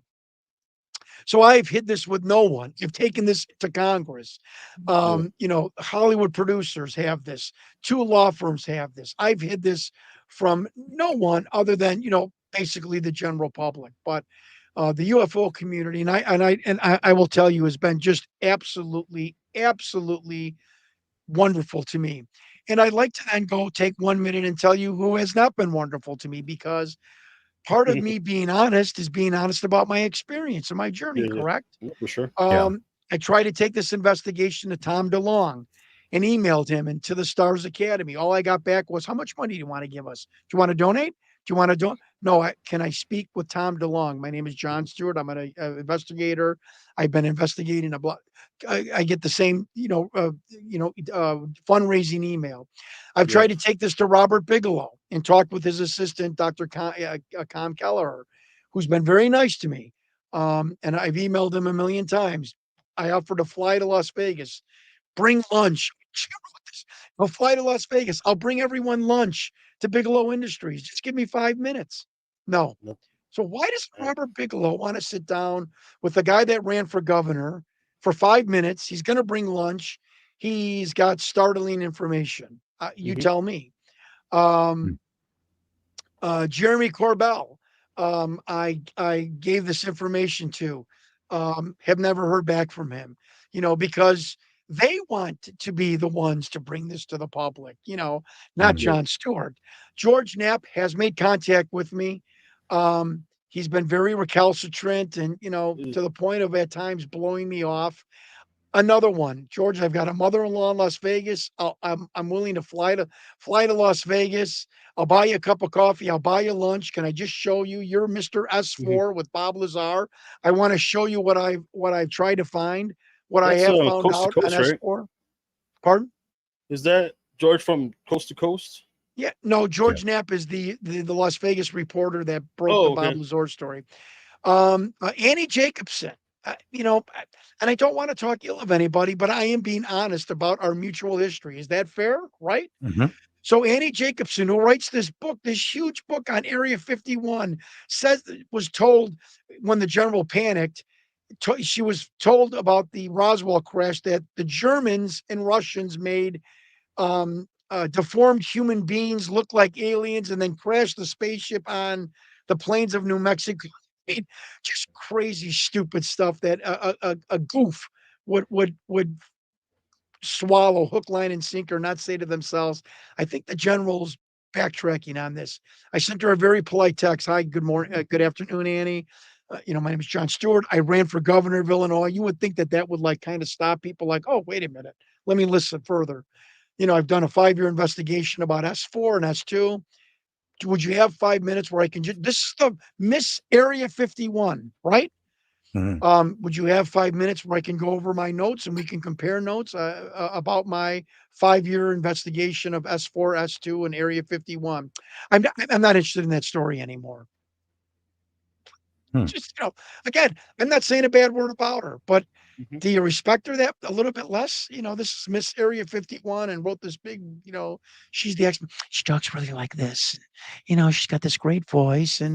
But Jesus, if somebody came to me and said, Mr. Stewart, I've got information about 1990, your wrestling year in the AWA, that's very interesting, that I found out. Do you think I would give them 5 minutes? Yeah, I'd give them an hour. But can't be bothered. So it's this, I'm dealing with the self-licking ice cream cone, where this is being monetized into books and documentaries and shows and the egos, and I want to be on TV, and I have no problem with that. But don't come across as these experts that have taken all this time of your life and you're so passionately committed, and a guy that ran for governor wants 5 minutes of your time and you can't give him 5 minutes of your time.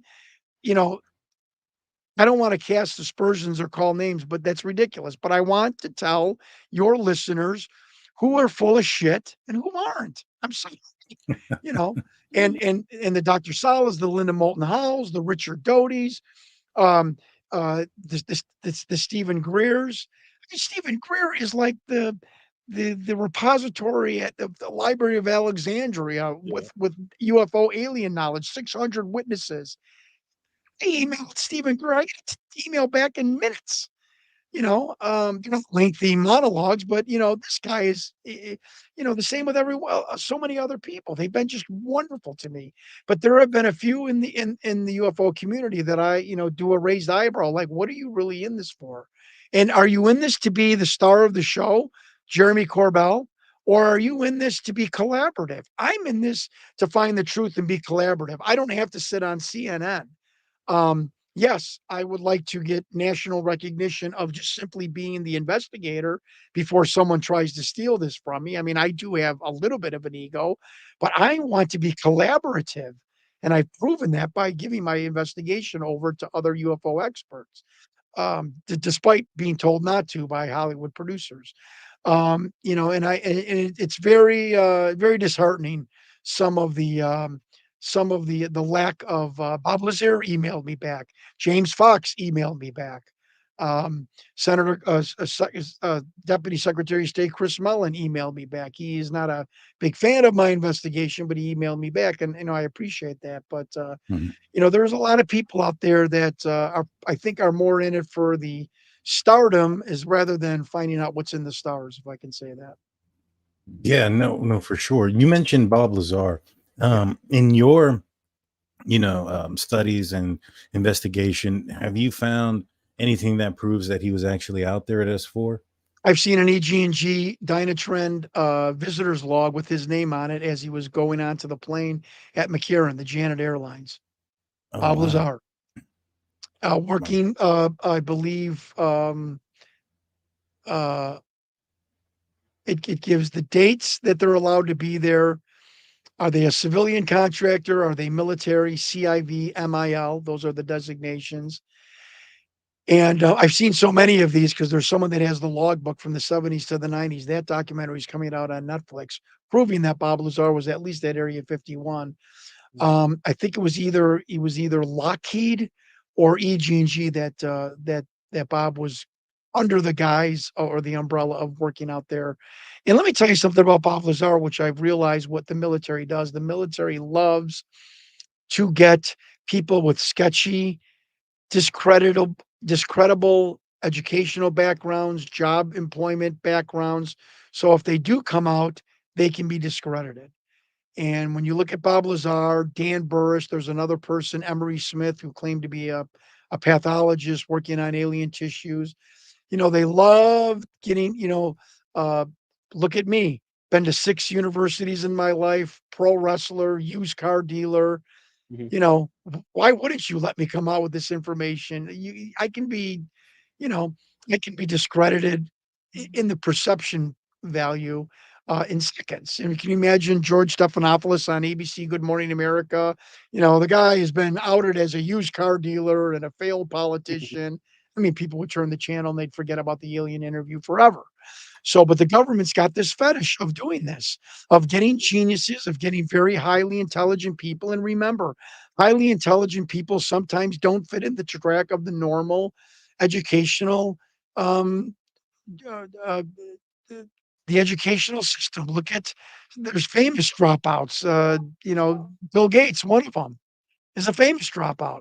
They're just so intelligent. Zuckerberg, another one. They just cannot Mhm. operate in the framework of the confines of formal institutions. And the government would have loved somebody like Bill Gates.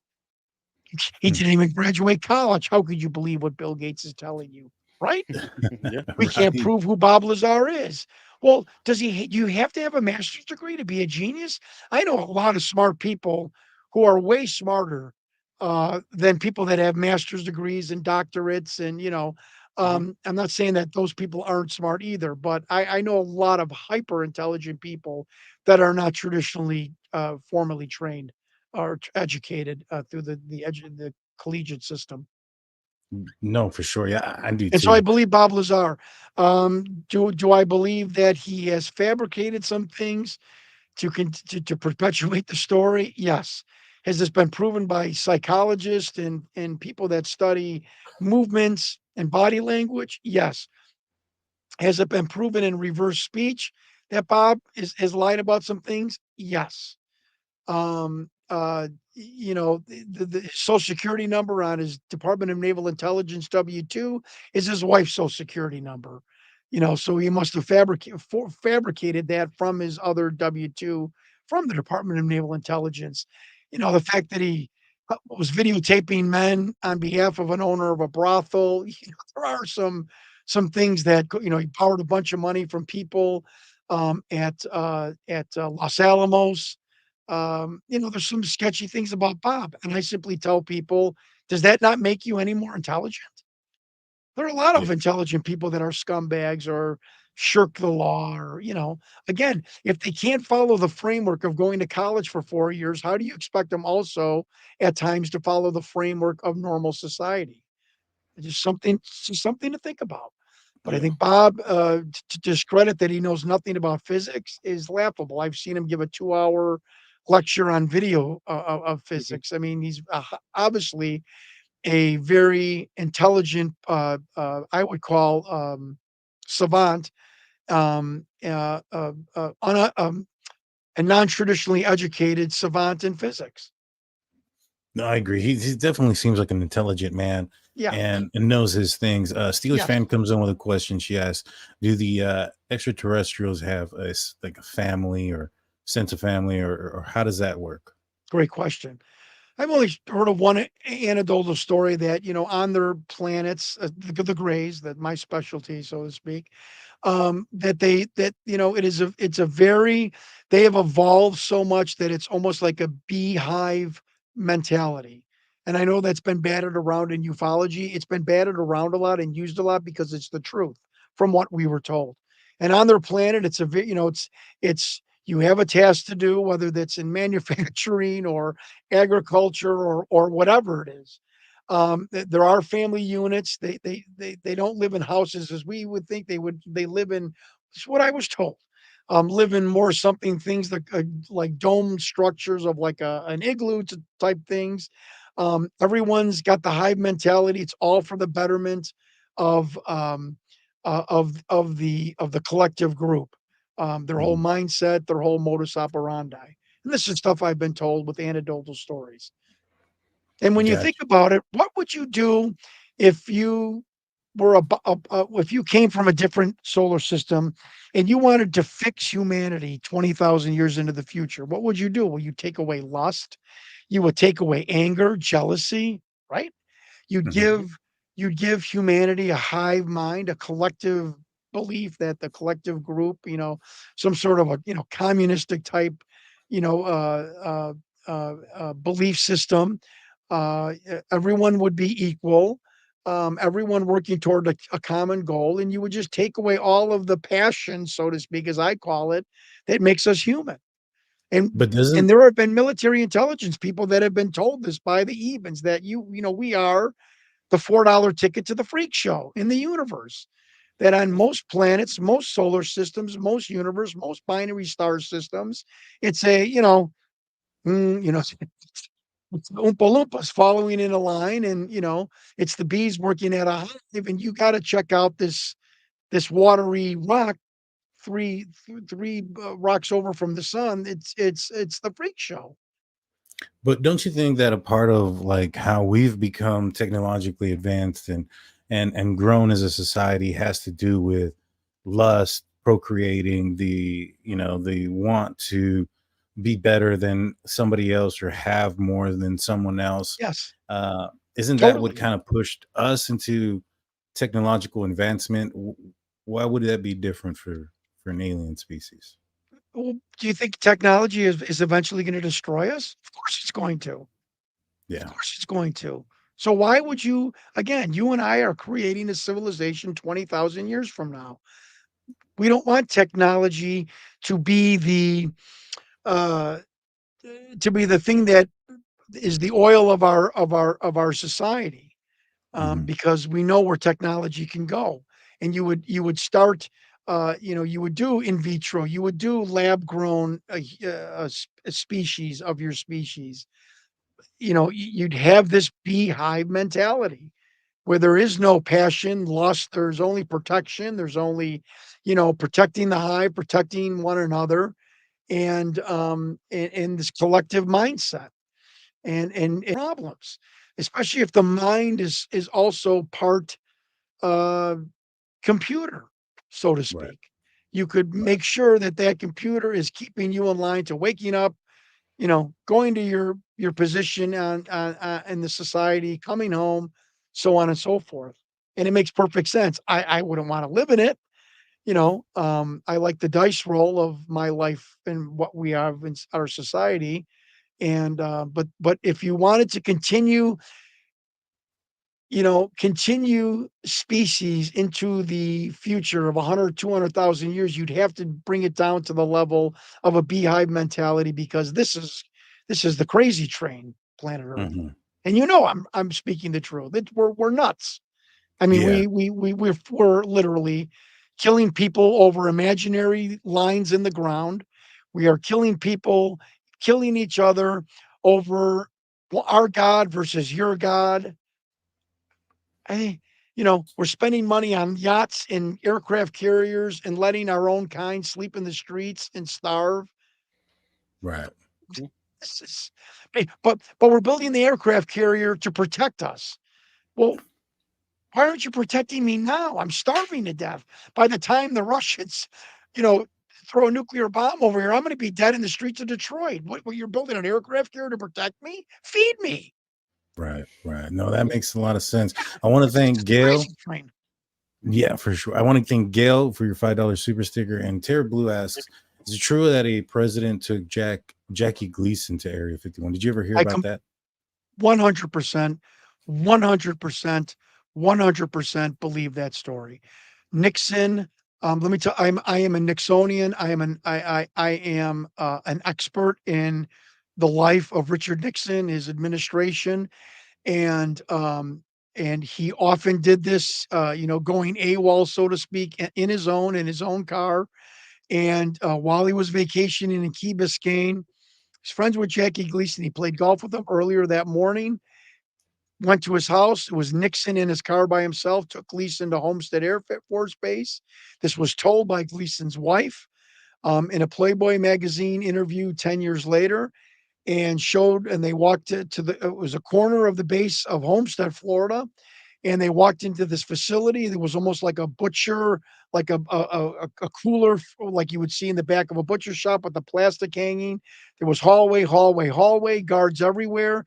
And there were five uh, coolers the size of Coca-Cola coolers from the 30s or 40s or 50s. And they were high-tech refrigeration. And these beans, 4 foot tall beans, were suspended in this liquid cooling, a substance. And Gleason was told that these were the beans from Roswell. And then they went to the side. There was wreckage that had already been studied at Wright-Patterson and then shipped to Homestead. And Gleason was told that was one of the two spaceships that crashed in Roswell. Because I don't know if you know this, but my book is coming out in November. There were two crashes in the summer of in New Mexico in 1947. And Gleason was so upset by this and troubled that his wife said he didn't eat for a week, lost like 30 pounds. He actually built another house that that looked exactly like the spaceship that he had saw in the warehouse in Homestead, Florida.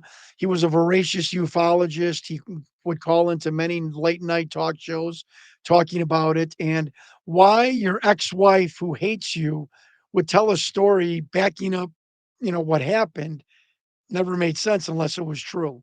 And she said it just completely altered Jackie Gleason's life. And this was total Richard Nixon, would have a couple of belts of alcohol. There is a famous story, Richard Nixon slurring his words, calling up a Pentagon, a general at the Pentagon late at night, folks, this is a true story, and demanding that we attack Russia because something happened in the Middle East or in Europe or something. And the general saying, Mr. President, we can't, call for a nuclear strike right now. And It's a bona fide story by more than one of his legislative aides. If it was any other president, I would call in question Richard Nixon.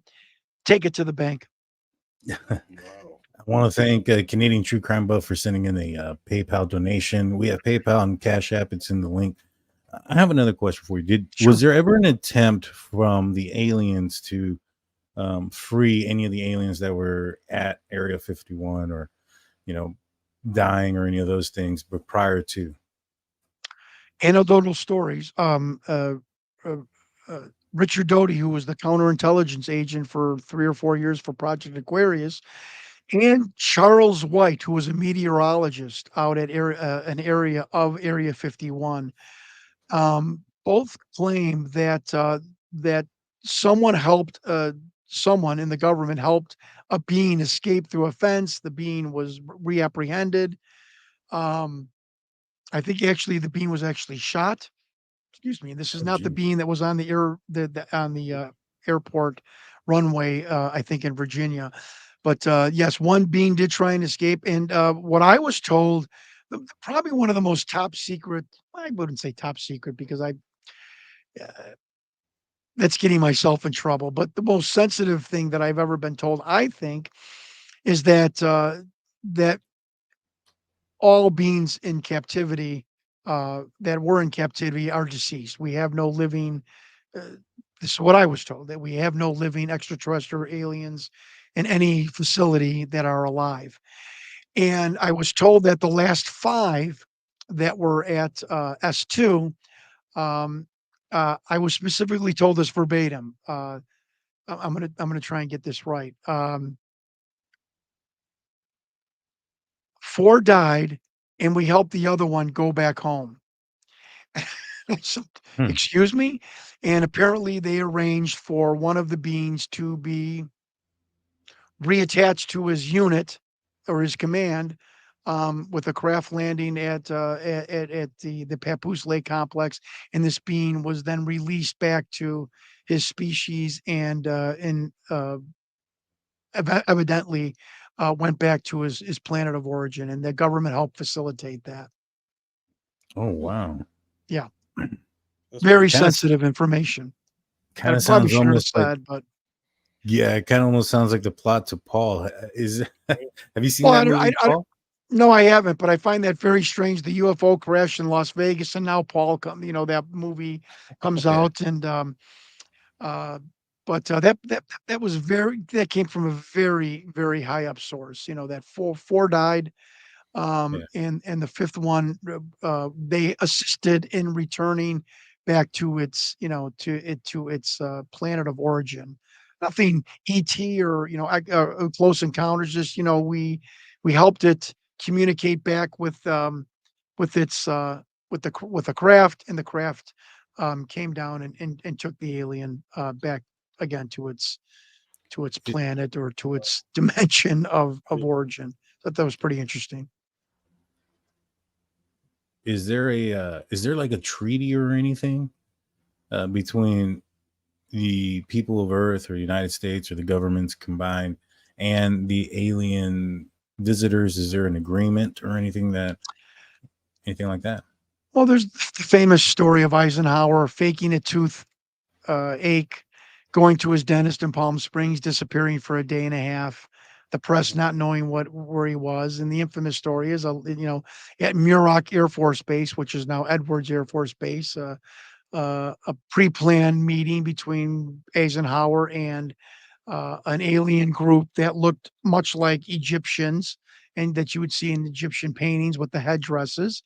Again, this is just in focal. This is in UFO lore, and an agreement was made that in exchange for us, the United States, getting high technology, that the beings would be allowed to, abduct some U.S. citizens, um, and for just various innocuous experimentations, and that completely spiraled out of control. And what people say, when you think about it, 80% of the abductions in the world happen in the United States. It's because there's a segment, according to lore, that have this are using this agreement to, abduct people and because they're not killing them, they're just extracting semen and ovaries. Like somehow that makes it better.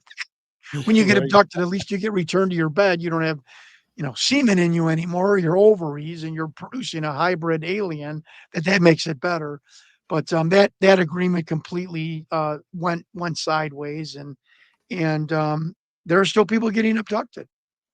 So other than any other agreements, I've never heard of anything other than that the Eisenhower agreement with that race of beings back in what would have been 59, 60, 61, something like that at Muroc Air Mhm. Force Base.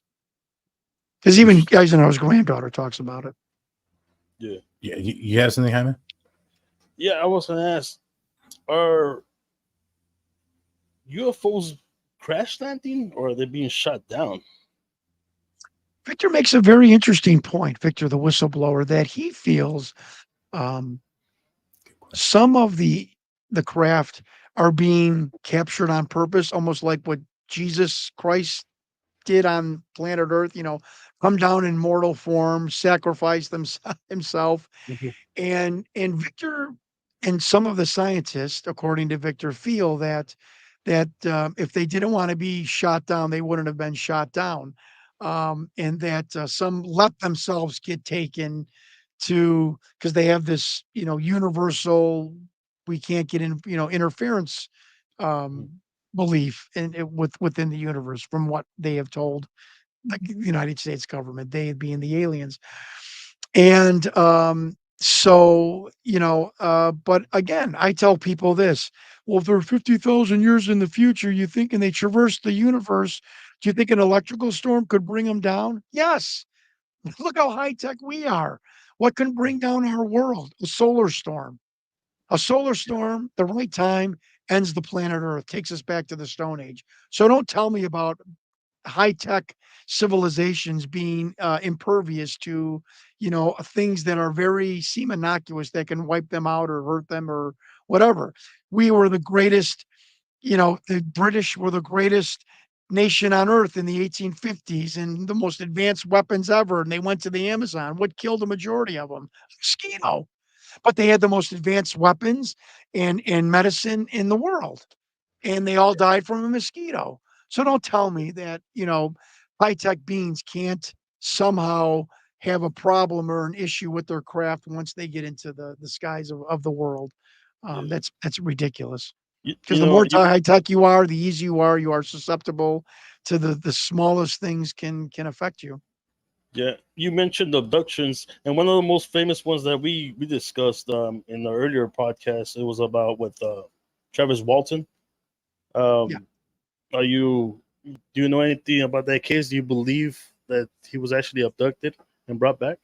I do believe he was abducted, and when they had his friends in the interrogation room of the sheriff's office with no one in the room, they didn't think they were being watched, and two of them were praying to God in the room, like, "Please make this all better, please bring Travis back."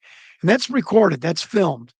Mhm. If your buddies are lying and hoaxing and, there's no rational explanation why Travis would have done this. I don't believe he was married, and going off on a bender with some hussy from town for 5 days Yeah. or, it didn't seem like he owed people money. And if he did, why would you come back? And he didn't come back with any money. So that shoots that theory down. And again, all of his friends hold the same story, and he has had the same story, much like Lazar, for the past 40 years. So I completely 100% believe Travis Walton because of, again, like my investigation, you can't somebody says they were shot with a laser beam and taken out of craft. Mhm. There's no way to prove that or unless you can do other things or you have these anecdotal stories that starts building up a preponderance of evidence that this might be true, or at least how they perceived it, him and his friends. And when his friends were praying, so terrified of what they encountered by Mhm. themselves in the interrogation room, that stopped me in my tracks.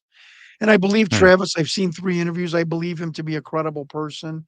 And, I believe him to be, to telling the truth because there's no other explanation of why he would have put himself through that. Yeah. So I got a we have a question, says question Anunnaki, yay or nay, but I have a something to add to it. So Louis Elizondo on Theories of Everything made a statement referencing an upper official telling him that the UAP phenomenon was demonic. And he also alludes that the creation of humans could be different than what most people think. Uh, have you discovered anything that could bring some truth to those statements? Yeah, the Bible that Mhm. tells me that, let me see, fallen that sons of man came down to earth, saw the women of Seth, saw that they were beautiful, lusted after them, and produced and procreated with them and produced this hybrid progeny called the Nephilim. Mhm. If people, scholars think the sons of man, listen to me here, folks, follow the bouncing ball, that the sons of man were the good sons of Cain, of Abel, of Cain, sorry, of Seth, sorry. But we see in the Genesis when God created the earth, the sons of man rejoiced. Well, Adam had not been created yet. So who were the sons of man when the earth was just created rejoicing with God? Obviously, they were angelic beings. I mean, is there any other interpretation you could see? Who Adam had not been created yet. So who Mhm. are the sons of man? They were with God when he created the earth. They obviously were heavenly, angelic, extraterrestrial beings. And we are told back in Genesis 6 that they came down, they had and they produced this progeny with women on earth. And they were called the Nephilim, and the Nephilim are not giants. The root word Nephal comes from ancient Greek, means fallen ones. So these were fallen angels, so to speak, who went against God's judgment of not procreating with women on earth, and they produced this bizarre hybrid progeny. And there's no other explanation why God would issue the fire of judgment that he did with flooding the earth and killing everything except Noah. And we are told that Noah was saved because he was perfect in his generations. And perfect in his generations doesn't mean that he was morally perfect, because we know from the Noah story he wasn't. Perfect in his generations, meaning that just like the lamb for the paschal sacrifice, Noah's bloodline was without blemish, without any of this contaminated extraterrestrial, angelic, whatever you would like to call it, bloodline. And it's clearly said that in Genesis. Evangelical scholars in the first 400 years of the Christian church, men like Tertullian, Ambrose, Dionysius, even Josephus, the Jewish historian, all interpreted the Nephilim as fallen ones, not the good sons of Seth. So, and I believe that is the correct interpretation. And I think, and let me finish this also, because this is very important about the story of Noah, because Noah is key to prophecy. And the clue in the answer to this cosmic riddle is what Jesus Christ said when he was asked, "When will we know your second coming?" And he said, "As in the days of Noah," listen to me here, "will be in the same days of my second coming."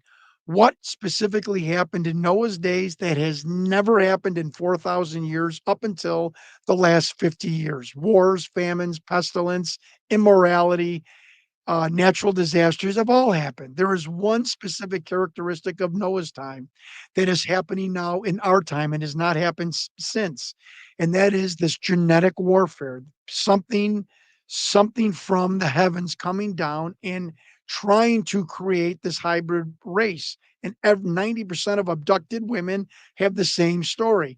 They are trying to create a human alien race. The same thing that happened in Noah's time. So when people roll their eyes at that, they're rolling their eyes at their own Bible, at their preacher on Sunday. I'm just telling you what your Bible says. And your Bible Mhm. says that in the next coming of Jesus Christ will be the days of Noah. And folks, we are in the days of Noah, where angelic beings, aliens, whatever you want to call them, whatever makes you feel comfortable, are coming to this planet and trying to create a hybrid alien extraterrestrial human race, because they did it in Noah, and God issued the judgment of destroying the world because of it. Now, in Victor's second, what do you call it? In his second interview, he mentions, Documentary. Yeah. yeah, he mentions that, um, that beings like ourselves, when we pass, we move on. It's not the end, right? Right. Would that still be the same for a hybrid? Would they have the same I don't know. soul, spirit? I tell you one thing that a gray alien told us scientists, yes, we have a soul. We, the grays. Mhm. And that, and Victor says that from his research and being with these beings that, you know, we are all just vessels and our energy and our spirit and our soul continues on to another vessel when this, when our current vessel is no longer viable for living, which I think is Mhm. very uplifting and is very exciting. That Oh yeah. our souls and our energy don't die. It continues and to perpetuates and to get it right. And again, I am talking about what? Making the overall community a better community. What are we doing here as human beings? We're trying, according to the gray aliens and Victor and experts, we're trying to do it over and over again till we get it right and then move on into the beehive, so to speak, to help the universal community. Because when you're whacking somebody over the head at Target on Black Friday for a $10 toaster, you're not ready really to help the overall galactic community. I'm joking, but I'm being serious. For sure. I have one last question for you, Yeah, and it's referencing to certain projects in the military, and one of them you brought up Looking Glass. One that I had heard was Stargate, Project Stargate. Are you familiar with that one? I know that there's I guess a cover story for what it is, but then there's also like a backstory. I don't know if it's similar to the one. I've heard two stories. I've heard one, it's very similar to like the show Stargate. There's a portal that takes you from place to place. And another one was that it was part of the Iraqi war and that it had to do with Saddam having alien technology. I don't know which one's true, if any. that's the folklore that Project Stargate is, but Project Stargate was used um, to perfect the Looking Glass project. And I really don't want to talk about Looking Glass anymore because I some trouble. But yeah, part and parcel. One of the reasons, one of the ancillary benefits of going into Iraq was to find and hunt down this supposed, you know, device. Which I asked people, well, why didn't Saddam Hussein use it to take over the world and whatnot? And maybe he didn't even know about it. I don't know. This is all just conjecture. But all Mhm. I know is Project Looking Glass is real. To project somebody into the future is real. They have that technology, and I've been told that they use the Stargate apparatus and the Stargate technology to perfect, putting people into the future, which has been proven by physics could happen or can happen. That's absolutely amazing. Jaime, do you have any more questions for John? Um, you know what? No, I don't, man. I just want to say, thank you for coming on. You're such a great guest, man. I learned a lot, and hopefully we can get you back on here and talk a little bit more. I'd love to. I'd love to. Thank you for having me on.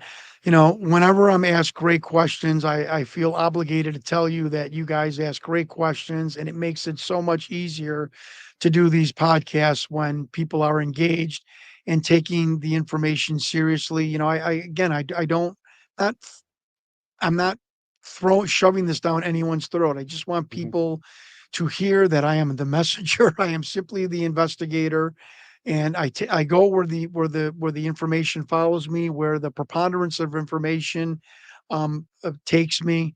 And there are we are living in some very, very, very strange and bizarre times, and some very exciting times. And I hope and pray for everyone out there that listening to me that you will be safe and you will find your way and keep your eyes open, question everything, and I think this is something that might bring the United States together because we're certainly ripping each other apart over um, fake things that don't even really matter or don't even exist and aren't really pertinent to us coalescing and living together in harmony. And I think this might be one of the things that might bring us together. And I hope it goes in that direction. And thank you both of you and your partner for having me on. I definitely will come back anytime you gracious enough to have me back on. And God bless you and all of your listeners. I appreciate that. Thank you. And we will definitely be having you back on. This is the book, I believe, that is coming out in November. Is that correct? That's correct. Yep. Awesome. Awesome. Where will it be available for people to get? Straight to Amazon. Yeah, straight to Amazon. Awesome. Awesome. If there's somebody like myself who may want a signed copy, is there a way to get one?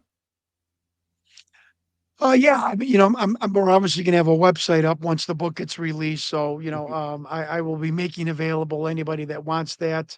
They can, I can come back on here and give the website, which has not even been created yet, but that is what we'll be doing for, signed and personalized autographs of the books and stuff. So I will definitely share that with you, your gentlemen, when the time comes. But the very exciting stuff. There's not been a book that has compiled all 5 accounts of the second crash. Some of those accounts are almost ridiculously funny, as far as like their legitimacy, but they were all by 5 people, and there's never been a book that has compiled all of these stories and talked, at length about the second event, the second crash, which landed 10 miles outside of Magdalena, New Mexico.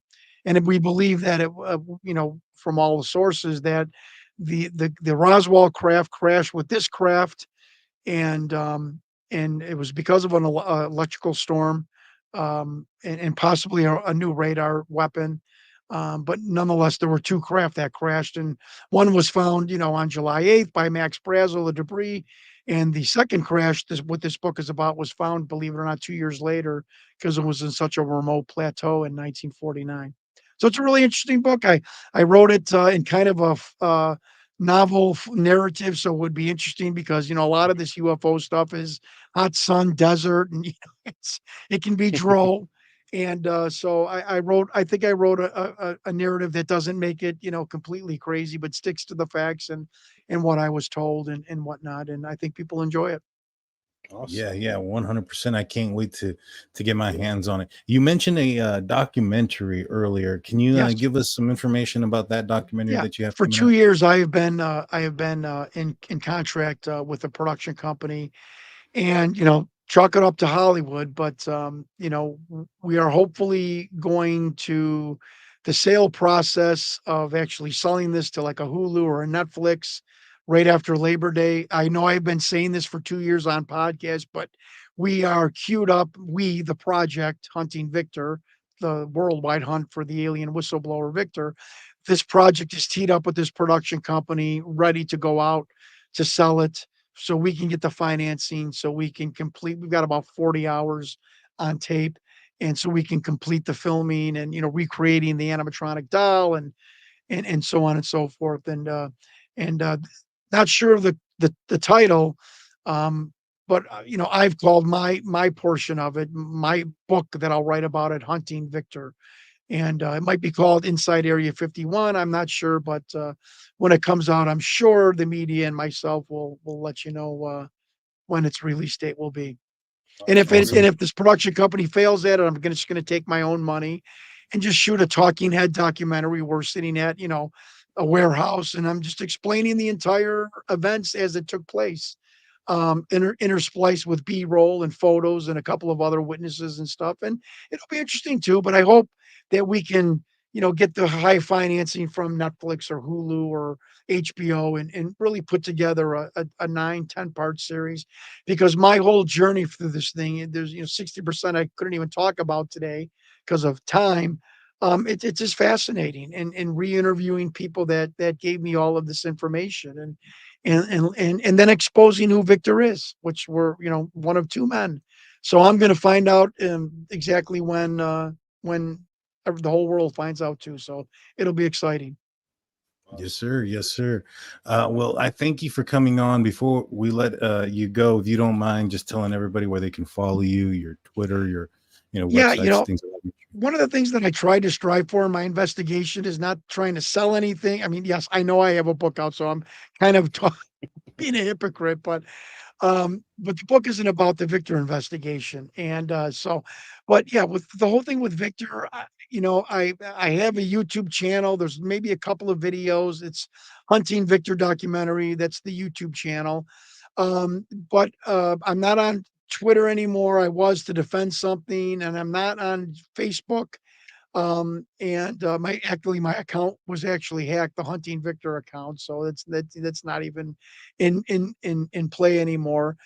Um, so I would suggest if anybody wants to send me an email about this, specifically, not about wrestling or anything like that, just email me. I'm very good about returning emails, and there is no one that can discredit me for doing that. I am very good.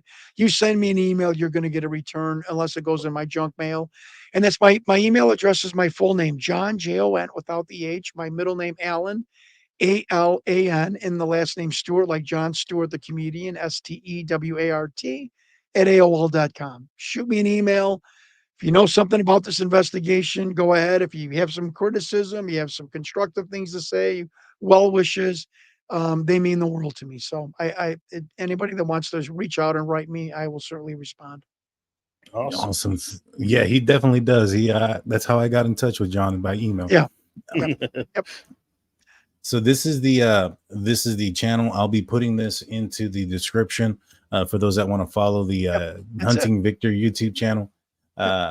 He has great videos in here, including the 1991 ET thought projection interview as well. So you can catch that on your own and blow that up. Give him a like, follow, and subscribe. I want to thank everybody that has been a part, all our members and mods and subscribers. We appreciate you guys. And with that being said, y'all, we'll see you guys tomorrow night. Peace out. Thanks, guys. Thank you. You.